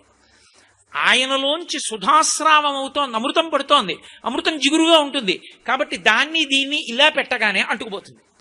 అందుకని కొత్తగా జిగురు ఏదో తీసుకురాక్కర్లేదు, పూర్ణ చంద్రబింబం వచ్చేసింది. ఇప్పుడు ఏర్పడిన పూర్ణ చంద్రబింబం ఏదో అది రాకాహిమకరహ. అదిగో ఆ పౌర్ణమి నాటి చంద్రబింబంలా నా తల్లి ముఖం ఉందండి. అంటే అలా చెప్పేస్తే పట్టుకోలేమేమోనని అమ్మవారి నుదురు చూసి, కిరీటం చూసి, కిరీటాన్ని నుదురుని కలిపి శుక్లపక్ష తదియనాడు ఆకాశం వంక చూసి, కృష్ణపక్ష తదియనాడు ఆకాశం వంక చూసి, శుక్లపక్ష అష్టమి నాడు ఆకాశం వంక చూసి, కృష్ణపక్ష అష్టమి నాడు ఆకాశం వంక చూసి, 4 చంద్రబింబాల్ని కాగితం మీద రాసుకుని, కామాక్షి కిరీటం మీద ఉన్న శివుడి మీద ఉన్న చంద్రరేఖలు చూసి, ఈ బింబాల్ని కలిపితే ఎలా వస్తుందన్నది మీరు ఒక మాసం అంతా పరిశీలిస్తే, మీరు పౌర్ణమి వచ్చినప్పుడు కలిపి చూసి అలా చూశారనుకోండి, అబ్బా అర్థమైంది, ఇలా ఉంటుంది మా అమ్మ ముఖం అంటే పొంగు వస్తుంది మనసులో. నెల్లాళ్ళు ధ్యానం చేయించడానికి వీలుగా ఆకాశంలోకి చూసి అమ్మ ముఖం పూర్ణంగా చూడడానికి మీ చేత తపస్సు చేయించారు శంకరులు. అందుకని ద్వితీయం తన్మన్యే మకుట ఘటితం చంద్రశకలం విపర్యాసన్యాసాదుభయమపి సంభూయ చమిదః సుధాలేపస్యూతి పరిణమతి రాకాహిమకరః. ఆ పూర్ణ చంద్రబింబం ఎలా ఉంటుందో మా అమ్మ యొక్క ముఖమండలం అలా ఉంటుంది. కాబట్టి కోపంగా ఉన్న వాళ్ళ దగ్గరికి వెళ్ళి వాళ్ళ ముఖం వంక చూసి ధ్యానం చేయడానికి కష్టమేమో కానీ లోకంలో అమ్మ ముఖం చూసి ధ్యానం చేయడం తేలిక, ఆవిడ పెద్ద కొడుకు ముఖం చూసి ధ్యానం చేయడం తేలిక. ఎందుకని? ఆవిడ పెద్ద కొడుకు విఘ్నేశ్వరుడు, ఆయన గణపతి ముఖం గజముఖంతో ఉంటాడు. అందుకే సుముఖ అని ఆయనకు పేరు. ఆయనకు ఉన్నటువంటి 16 నామాలు. మొట్టమొదటి పేరేమిటి? సుముఖశ్చైక దంతశ్చ కపిలో గజకర్ణక లంబోదరశ్చ వికటో విఘ్నరాజో గణాధిప ధూమకేతుర్గణాధ్యక్ష పాలచంద్రో గజానన వక్రతుండ శూర్పకర్ణో హేరంబ స్కందపూర్వజ షోడశైతాని నామాని యప్పటే శృణుయాదపి విద్యారంభే వివాహే చ ప్రవేశే నిర్గమే తథా సంగ్రామే సర్వకార్యేషు విఘ్నస్తస్య నజాయతే. లోకంలో పసిపిల్లల దగ్గర నుంచి పెద్దవాళ్ల వరకు సంతోషించి మనసు నిలబడిపోయేటటువంటివి 3 ఉన్నాయి, 4వది లేదు. అప్పయ్య దీక్షితర్ వారు నిర్ణయం చేశారు. ఆ 3 ఒకటిది చంద్రబింబం. చంద్రబింబం వంక చూసి మురిసిపోని వాళ్ళు ఉండరు. పసిపిల్లల నుంచి వృద్ధుల వరకు పొంగిపోతారు. అలాగే 2వది ఏనుగు. ఏనుగు వంక చూడండి, దేవాలయాలకు వెడితే దేవాలయాల ముందు ఏనుగులు నిలబడతాయి. ఏనుగు వంక చూస్తే అబ్బా ఎంత బాగుందో అని అలా చూస్తారు పెద్దవాళ్ళు పిల్లలు కూడా. మన మనసుని అదే లాగేసుకుంటుంది. 3వది సముద్రం. సముద్రం దగ్గరికి వెళ్ళి నించుంటే అబ్బా దాని గాంభీర్యం, దాని ఘోష ఎంత గొప్పగా ఉంటుందో. శంకరులు సౌందర్యలహరి పూర్తి చేస్తూ దాని మీద పెద్ద శ్లోకమే చేశారు. కాబట్టి అంత గొప్పగా సముద్రం ఉంటుంది. ఈ 3 కూడా మనసు నిలబడడానికి తమంత తాము యోగ్యమైనవి. ఆ ఏనుగు ముఖం ఉన్నవాడు విఘ్నేశ్వరుడు. అందుకని మీ ప్రయత్నం లేకుండా ఆయన ముఖం మీద మీ ధ్యానం నిలబడుతుంది. అందుకని సుముఖ, మంచి ముఖం ఉన్నవాడు కాదు. మీరు ఏ దేవత దగ్గరికి వెళ్ళి మీ ప్రార్థన చెప్పండి, ఆయన వింటున్నాడో వింటలేదో మీకు అర్థం కాదు. ఎందుకో తెలుసా? ప్రతి వాళ్ళు కూడా చెవులకి మకరాభరణములని చెప్పేసి చెవులు నిండిపోయేటట్టుగా ఇలా ఆభరణాలు పెట్టేసుకుంటారు. చెవులు కనబడవు, అలా మూసేసుకుంటారు. మకర కుండలాలంటారు. మొసళ్ళు ఎలా ఉంటాయో అలా ఉంటాయి, ఇలా పెట్టేసి ఉంటాయి. మీరు చెప్పింది వినపడుతోందో వినపట్టలేదో ఎవరికి తెలుసు? ఒక్క విఘ్నేశ్వరుడు మాత్రం అలా మకర కుండలాలు పెట్టుకోడు. ఎందుకు పెట్టుకోడో తెలుసా? ఆయనవి ఏనుగు చెవులు. శూర్పకర్ణ, ఏనుగు చెవులు కదుపుతుంది. మిగిలిన వాళ్ళు ఎవరు చెవులు కదపరు. చెవులు కదపరు కాబట్టి వింటున్నారో వింటలేదో తెలియదు. ఒక్క విఘ్నేశ్వరుడు మాత్రం చెవులు కదుపుతూ వింటాడు. బాగా మనం చెప్పేది ఆయన వింటున్నాడు రా అని మనకు తృప్తిగా ఉంటుంది. ఏం మకర కుండలాలు అంటూ ఉండవు. అందుకని శూర్పకర్ణ, అంత గొప్ప కొడుకుని కన్న తల్లి ఆవిడ. ఆ తల్లి ముఖం ఎంత ప్రసన్నంగా ఉంటుందో, వెళ్ళి చెప్పుకోవడానికి యోగ్యంగా ఉంటుందో. అమ్మా అనేటప్పటికీ ఏదైనా చెప్పచ్చు, హాయిగా అమ్మ దగ్గర కూర్చోవచ్చు. పరదేవత ముఖం ఎలా ఉంటుందో ఆవిడ పెద్ద కొడుకు ముఖం అలాగే ఉంటుంది. ఆ మాటకొస్తే శివ కుటుంబం అంతా అలాగే ఉంటుంది. ఎందుకంటే సుబ్రహ్మణ్యుడు సాక్షాత్ అమ్మ పోలిక. ముద్దులు మూట కట్టేస్తాడు. సుబ్రహ్మణ్యుణ్ణి చూస్తే పూజ మాట దేవుడెరుగు, బుగ్గలు పునికేసి ముద్దు పెట్టుకోబుద్ధి. అసలు పరమశివుడు చెప్పనే అక్కర్లేదు ఆయన అందం. మేఘశ్యామం పీతకౌసేయవాసం శ్రీవత్సాంకం కౌస్తుభోద్భాసితాంగం పుణ్యోపేతం పుండరీకాయతాక్షం. అటువంటి విష్ణు మనసు బారేసుకున్నారు శివుణ్ణి చూసి. కాళహస్తీశ్వర శతకంలో ధూర్జటి దెప్పి పొడిచాడు. వన్నే ఏనుగుతోలు దుప్పటము బువ్వా కాలకూటంబు చేగిన్నే బ్రహ్మకపాలముగ్రమగు భోగే కంఠహారంబు నిన్నీలాగున నుండియున్ తెలిసియున్ నీపాద మూలంబునం చేర్చన్ నారాయణుడెట్లు మానసమునన్ శ్రీకాళహస్తీశ్వర అన్నాడు. అంతటి అందగాడు పరమశివుడు. కాబట్టి వాళ్ళ ఇల్లంతా అటువంటిది, వాళ్ళ కుటుంబం అంతా అటువంటిది. కాబట్టి ఆ తల్లి ముఖమండలం, ఆవిడ చిరునవ్వు అంత అద్భుతంగా ఉంటాయి. అందుకే మూకశంకరులు అమ్మవారిని ప్రార్థన చేస్తూ ఓ మాట అంటారు. అమ్మా, నీ చిరునవ్వుని దేంతోనైనా పోల్చాలనుకున్నాను, కానీ వచ్చిన ప్రారంధం ఏమిటంటే నాకేం దొరకలేదమ్మా అన్నారు ఆయన. ఎందుకు దొరకలేదు శంకర అందావిడ. పీయూషం ఖలు పీయతే సురజనైర్దుగ్ధాంబుదిర్మధ్యతే మాహేశైశ్చ జటాకలాప నిగళైః మందాకినీ సహ్యతే సీతాంశుర్పరిభూయతే చ తమసా తస్మాదనే సాదృశీ కామాక్షి స్మితమంజరీ తవ వచో వైదగ్ధ్యముల్లంఘ్యతే అన్నారు మందస్మిత శతకంలో. అమ్మచ్చి, నీ చిరునవ్వుకి నేను ఉపమానం చెప్పలేకపోతున్నానమ్మా అన్నారు. ఏమి ఎందుకు చెప్పలేవు? పీయూషం ఖలు పీయతే, అమృతం లాంటి చిరునవ్వు అందామా? ఆ అమృతాన్ని దేవతలు తాగేశారు, రాహుకేతువులు తాగేశారు. దానికి అందమేముందమ్మా అసలు ఆ అమృతానికి? ఇంతమంది దేవతలు తాగేసిన ఎంగిలి, రాహుకేతువులు తాగేసిన ఎంగిలి, ఆ అమృతానికి నీకు పోలిక? నీ చిరునవ్వుకి అమృతానికి పోలికేమిటమ్మా? అమృతం లాంటి చిరునవ్వు అందామని ఉంది, కానీ నీ చిరునవ్వు ముందు అమృతం సరిపోదమ్మా, అది ఎంగిలి. కాబట్టి తీసేయి పక్కకి. పీయూషం ఖలు పీయతే సురజనైర్దుగ్ధాంబుధిర్మధ్యతే. పాల సముద్రం లాంటి చిరునవ్వు అందామని ఉందమ్మా, అంత స్వచ్ఛంగా ఉంటుంది. కానీ అందులో మందర పర్వతాన్ని దింపారు, ఆదికూర్మం పడుకుంది, దాని మీద ఆ మందర పర్వతాన్ని పెట్టారు, వాసుకుని చుట్టారు, దేవదానవులు పట్టుకున్నారు, తిప్పారు. ఆ పాల సముద్రం అంతా చిలకబడింది. ఆ వాసుకి నోట్లోంచి ఆ ఉరుసుకున్నప్పుడు బాధతో విషాన్ని కక్కాడు. అందులోంచి హాలాహలం పుట్టింది, లోకాలన్నింటినీ పాడు చేసింది. అక్కడి నుంచి ఆ హాలాహలం ఊరి మీదంతా పడిపోతే హడిలిపోయి అందరూ చని కైలాసముదొచ్చి శంకర నివాసద్వారముంజేరి ఈశుని దవ్వారికు లడ్డుపడ్డ తలమంచుందొచ్చి కుయ్యో మొర్రో విను మాలింపుము చిత్తగింపుము దయన్ వీక్షింపుమం సంభుజానన ముఖ్యుల్ కని రక్తరక్షణ కళాసవరంభునిన్ శంభునిన్. పరిగెత్తికెళ్లి పరమశివుణ్ణి ప్రార్థన చేశారమ్మా. హాలాహలం పుట్టినటువంటిది, ఐరావతం పుట్టినటువంటిది మందర పర్వతం చేత చిలకబడింది, వాసుకి యొక్క విషం పడింది, దేవదానవులు అందులో కాళ్లు పెట్టింది. ఆ పాల సముద్రాన్ని నిన్ని చిరునవ్వుని పోలిక చెప్పనా? కుదరదమ్మా.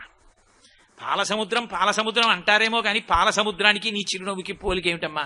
ఇంత పరిశుద్ధమైన నీ చిరునవ్వుని తీసుకెళ్లి పాల సముద్రంతో పోల్చనా? తీసేశానమ్మా, కుదరలేదు. పోన్లేవయ్యా, అమృతం కుదరలేదు, పాల సముద్రం కుదరలేదు.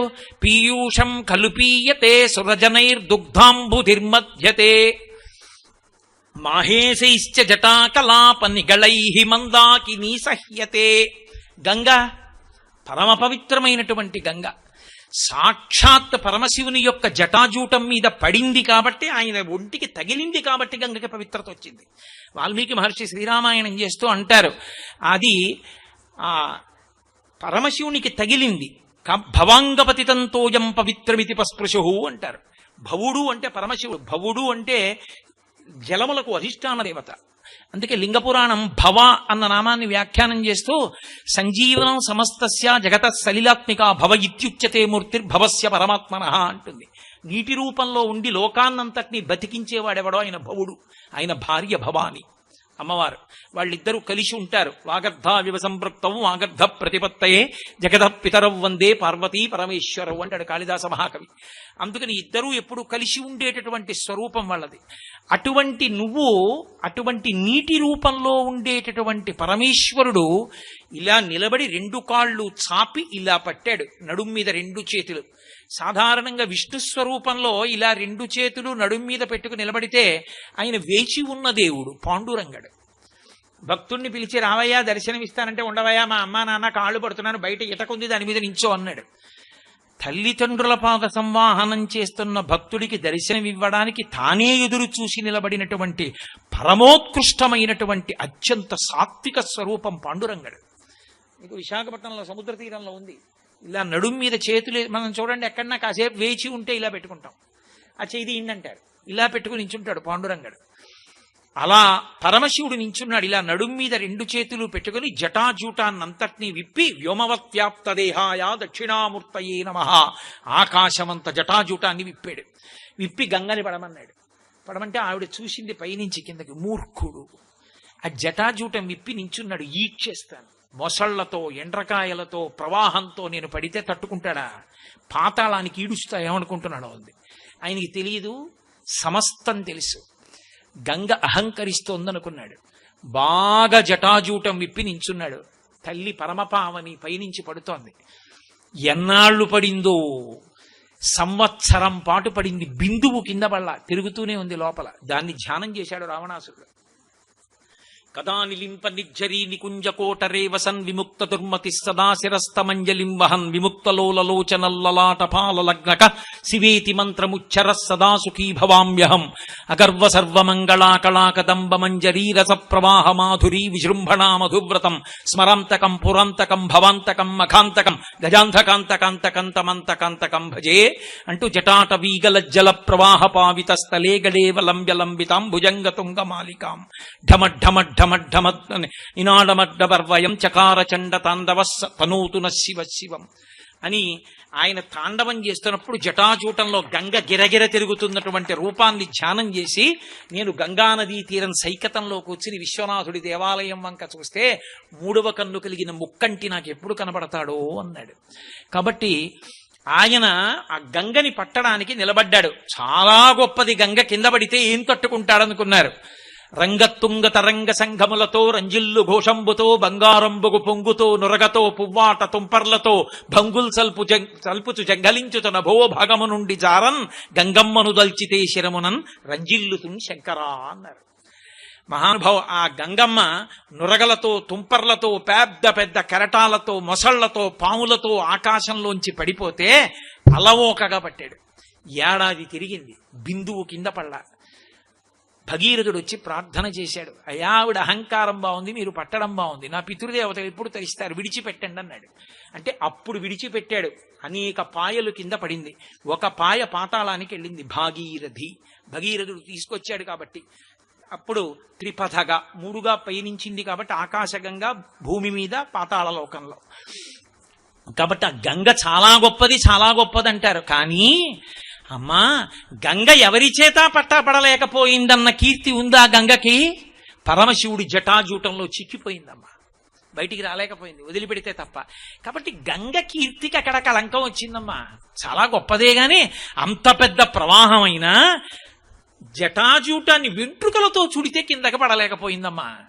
మాహేశ ఇశ్చ జటా కలాప నిగళై మందాకి నీసహ్యతే. పరమశివుని యొక్క జటాజూటము చేత కట్టబడింది. కాబట్టి గంగకి నీ చిరునవ్వుకి పోలికేం వేస్తానమ్మా? నీ చిరునవ్వులను అలా పట్టగలిగిన వాడెవరున్నాడు? ఆ ప్రవాహాన్ని ఆపగలిగిన వాడెవడున్నాడు? లోకాన్ని తరింప చెయ్యగలిగిన వెన్నెల ప్రవాహం జ్యోత్సన నీ యొక్క ఆ చిరునవ్వు. అమ్మా, దానికి గంగకి పోలికి ఏమిటమ్మా? కాబట్టి వెయ్యలేకపోయానమ్మా, ఏమనుకోకు. పోన్లేవయ్యా, ఇంకేం దొరకలేదా?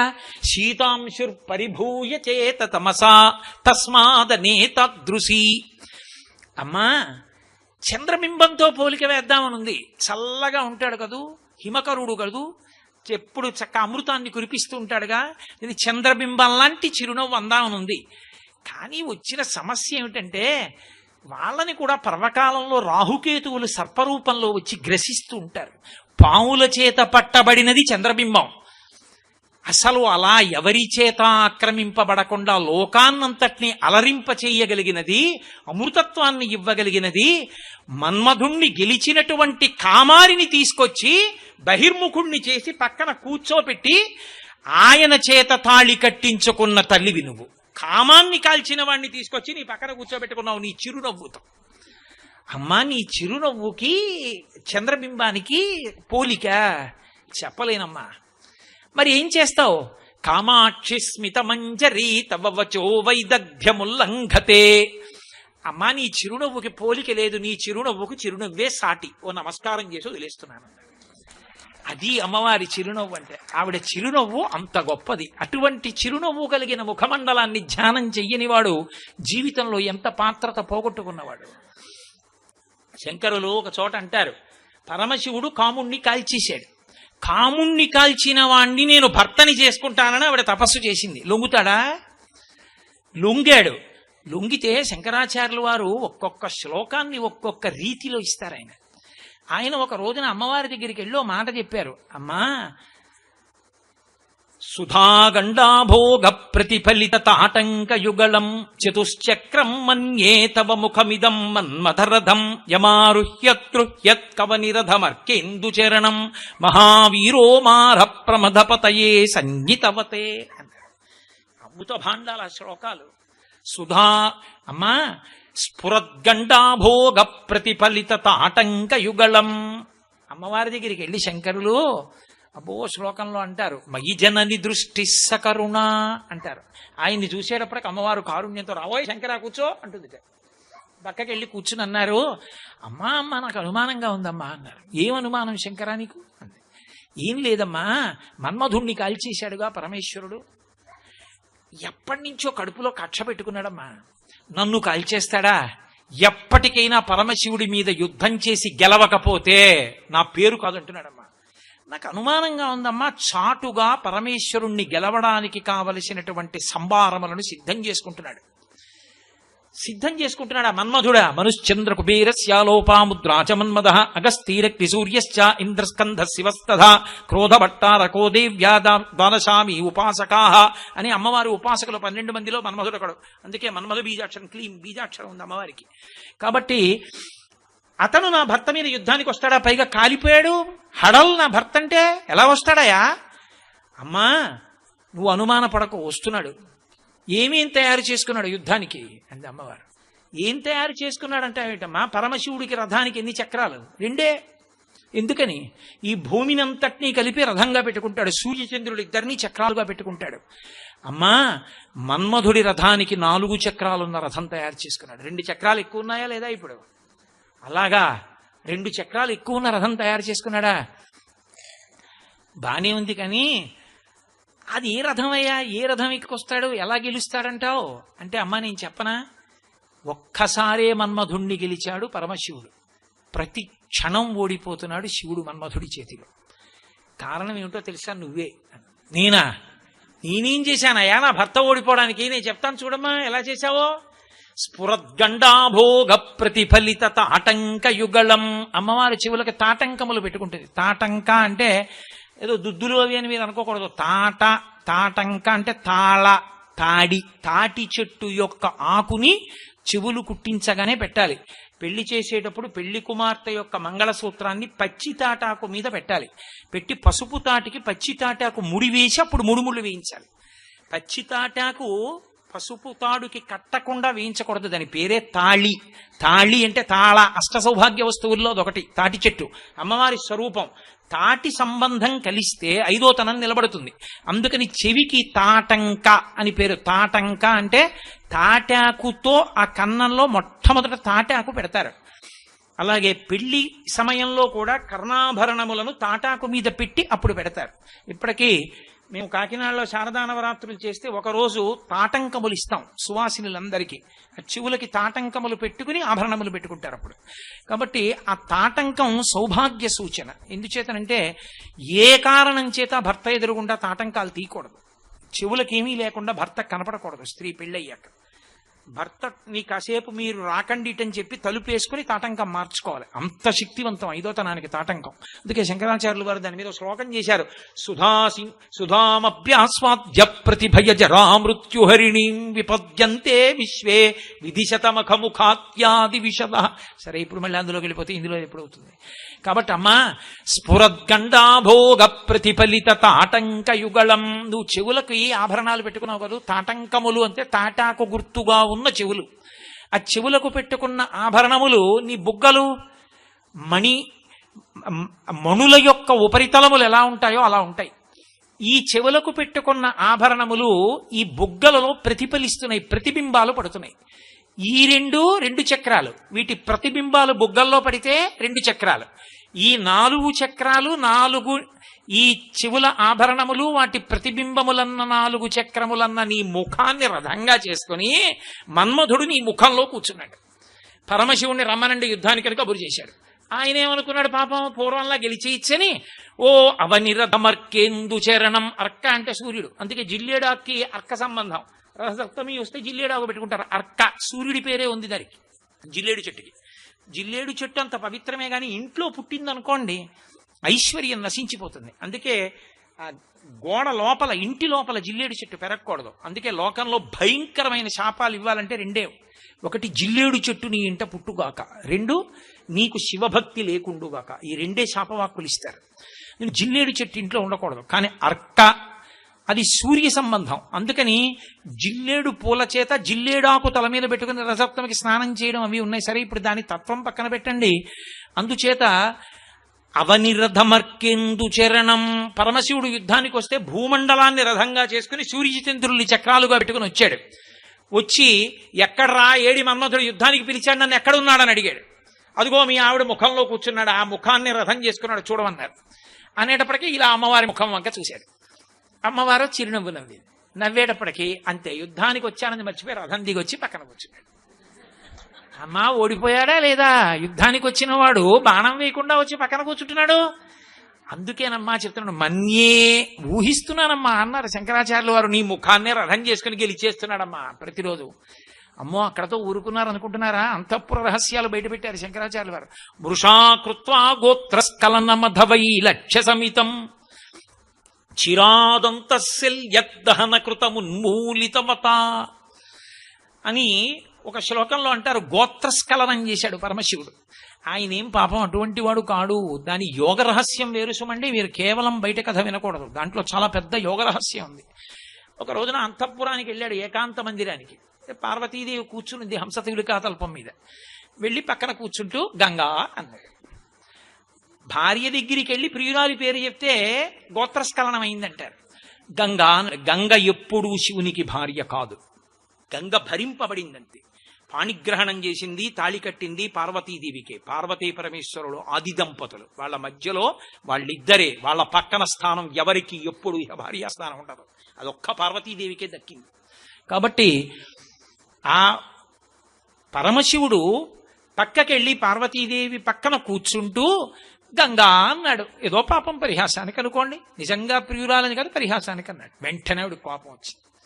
అన్నన్నా నా దగ్గరికి వచ్చి అలా అంటావా అని ఆవిడ ఇలా కొంచెం కళ్ళెర్రబడ్డాయి. తన చెక్కుల కుంకుమ పత్ర భంగ సంజనిత నవీన కాంతి జల్లగ గద్గద కింద కంటి అంటాడు నందితిమ్మనగారు పారిజాతాపహరణంలో.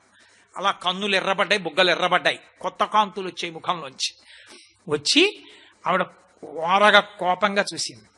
అయ్యి బాబోయ్, ఎలా ఇప్పుడు కోపం తగ్గించడం, ఏం చెప్పాలో అర్థం కాక ఏమనుకోకే ఏదో అనేశానని గబుక్కుని కాళ్ళు పట్టుకుందామని కిందకు వంగాడు. మన్మధుడికి శరీరం లేదుగా, కాల్చేశాడుగా, అందుకని అనంగుడు, ఆయన శరీరం లేనివాడు. ఆయన ఎక్కడుంటాడు? ఎప్పుడు దంపతుల ఏకాంత మందిరాల్లో ఉంటాడు. అందుకని ఆయన అక్కడ ఉన్నాడు, ఓ మూల నించున్నాడు, కనపడ్డం. కడుపు మంటతో ఉన్నాడు. చిరాదంత శల్యద్దహన కృతమున్మూలితవత, నన్ను కాల్చేశాడ్రా, ఎప్పటికైనా మూడో కన్ను మీద తంతానా అని చూస్తున్నాడు. ఆయన ఇలా వంగుతుంటే చరణ కమలే తాడ ఎత్తితే, అమ్మవారు తామర పువ్వు లాంటి తన పాదమెత్తి అలా అంటావా నా దగ్గరికి వచ్చి అని చిన్న పిసర ఇలా అంది. మూడో కంటి దగ్గర ఇలా అంది. కాలెళ్ళి తగిలింది ఆయనకి. తగిలేటప్పటికీ కిలా కోటిక్వాణై కిల్ల కిల్లితమీశాన రిపుణా, ఆమె కాలి గజ్జెలు మామూలుగా గల్లు గల్లు మనవలసినవి పకపకా అన్నట్టు వినపడింది శివుడికి. ఏమిట్రా పకపక అన్నాయని చుట్టూ చూశాడు, ఎవరు కనపడలేదు. ఎందుకని? ఆ కాలు శివుడి నుదుటి దగ్గర కెడుతుంటే నా కక్ష తీరుతోందని అమ్మవారి పాదం పట్టుకుని ఆ పాదం ద్వారా నుదుటిని తగిలి అమ్మయ్య ఇన్నాళ్ళకి తన్యానని మనవధుడు పంగుపాడమ్మా, నీ వల్లే ఆయన గెలుస్తున్నాడమ్మా మనవధుడు అన్నారు శంకరాచార్యులు గారు. ఒకటా రెండా ఇన్ని విశేషాలు చెప్పారు. అయితే యోగ రహస్యం వేరుసుమండి. ఒక్క శివుడే అలా చేశాడని మీరు అనుకోకూడదు. ఎన్నో చోట్ల పరమేశ్వరుడు కూడా ప్రణయ సంబంధంగా విశేషాన్ని అలా ఆవిష్కరించాడు మహానుభావుడు. శ్రీకృష్ణ భగవానుడు నందితిమ్మన గారి పారిజాతాపహరణంలో జలజాతాసనవాసమాది సురభూజాభాజనం వైత నచ్చుల తంతాయుధు కన్న తండ్రి శిరమచ్చోవామ పాదంబునం తొలగంతో చలతాంగి అట్లయగునాథుల్ నేరముల్ జేయ బేరల కంచెందిన కాంతలెందు నుచిత వ్యాపారముల్నెత్తురే నను భవదీయ దాసుని మనంబున నెయ్యపు కింకపూని తాచిన అది నాకు మన్ననయ చిల్వగు నీ పద పల్లవంబు మత్తను పులకగ్ర కంట కవితానము తాకిన సుక్కునంచు నేనని ఎద అలుకమానవు కదాయికనైన అరాళ కుంతలా అని కృష్ణుడు సత్యభామ పాదాలు పట్టుకోవాలా? ప్రణయ సన్నివేశం దేన్ని ఎక్కడి వరకు తీసుకోవాలో అక్కడ వరకు తీసుకోవాలి, అంతేకాని దాన్ని ఆధారం చేసుకుని కుటుంబాల్లో ప్రారంభాలు చేయకూడదు. కాబట్టి దాని యోగ రహస్యం వేరు. ఇప్పుడు నాకు సమయం లేదు కాబట్టి నేను ఆ యోగ రహస్యం చెప్పట్లేదు. చాలా పెద్ద యోగ రహస్యం దాచారు శంకరాచార్యులు వారు. కాబట్టి అమ్మవారి యొక్క స్మిత జ్యోత్స్న, ఆమె చిరునవ్వు అటువంటిది. అంత గొప్ప చిరునవ్వు కలిగిన తల్లి కాబట్టి ఆమె ముఖమండల దర్శనం చేసి ఆమె పాదములు పట్టని వాడి జన్మ ఇంకెందుకు? అంత ప్రసన్నమైన తల్లి కాబట్టి మళ్ళీ వెనక్కి రండి. కొణత్కాంచీదామాకరి కలత కుంభస్తనత పరిక్షీణ మధ్యే పరిణత శరచంద్రవదన. అసలెక్కడ లలితా సహస్రనామ స్తోత్రంలో చతుర్బాహు సమన్విత ఏమైనా చెప్పానా నేను ఇవాళ? ఏం చెప్పలేదు. అది చెప్దామని ప్రయత్నం చేసి ఇది చెప్పా ఇప్పటి వరకు. రేపు ఆ చేతులు ఏమిటో చెప్తాను. ఆ చేతులు ఏమిటో, ముందు ఎరుపు కాంతి ఎందుకు వచ్చిందో, శ్రీసరణి ఏమిటో, వెనక ఎరుపు కాంతి ఎందుకు వచ్చిందో, అప్పుడు తల ఎందుకు కనబడుతుందో, ఆ తల్లి ఆవిర్భావ విశేషం ఏమిటో, అందులో ఎన్ని రహస్యాల్ని దాచారో వ్యాస భగవానుడు రేపటి రోజున పరదేవత పలికించినంత మేర రేపు సాయంకాలం మళ్ళీ 6:30 కలుసుకుందాం. మంగళాశాసన పరైః మదాచార్య పురోగమైః సర్వైశ్చ పూర్వైరాచార్యైః సత్కృతాయాస్తు మంగళం. మంగళం కోసలేంద్రాయ మహనీయ గుణాత్మనే చక్రవర్తి తనూజాయ సర్వభౌమాయ మంగళం ఉమాకాంతాయ కాంతాయ కామితార్థప్రదాయినే శ్రీగిరీశాయ దేవాయ మలినాథాయ మంగళం కరచరణ కృతం వా కర్మవాక్కాయజం వా శ్రవణనైనజం వా మానసం వాపరాధం విహితం వా సర్వమేత్తక్షమస్వ శివ శివ కరుణాబ్ధే శ్రీ మహాదేవ శంభో సర్వం శ్రీ ఉమామహేశ్వర పరబ్రహ్మార్పణమస్తు. స్వస్తి.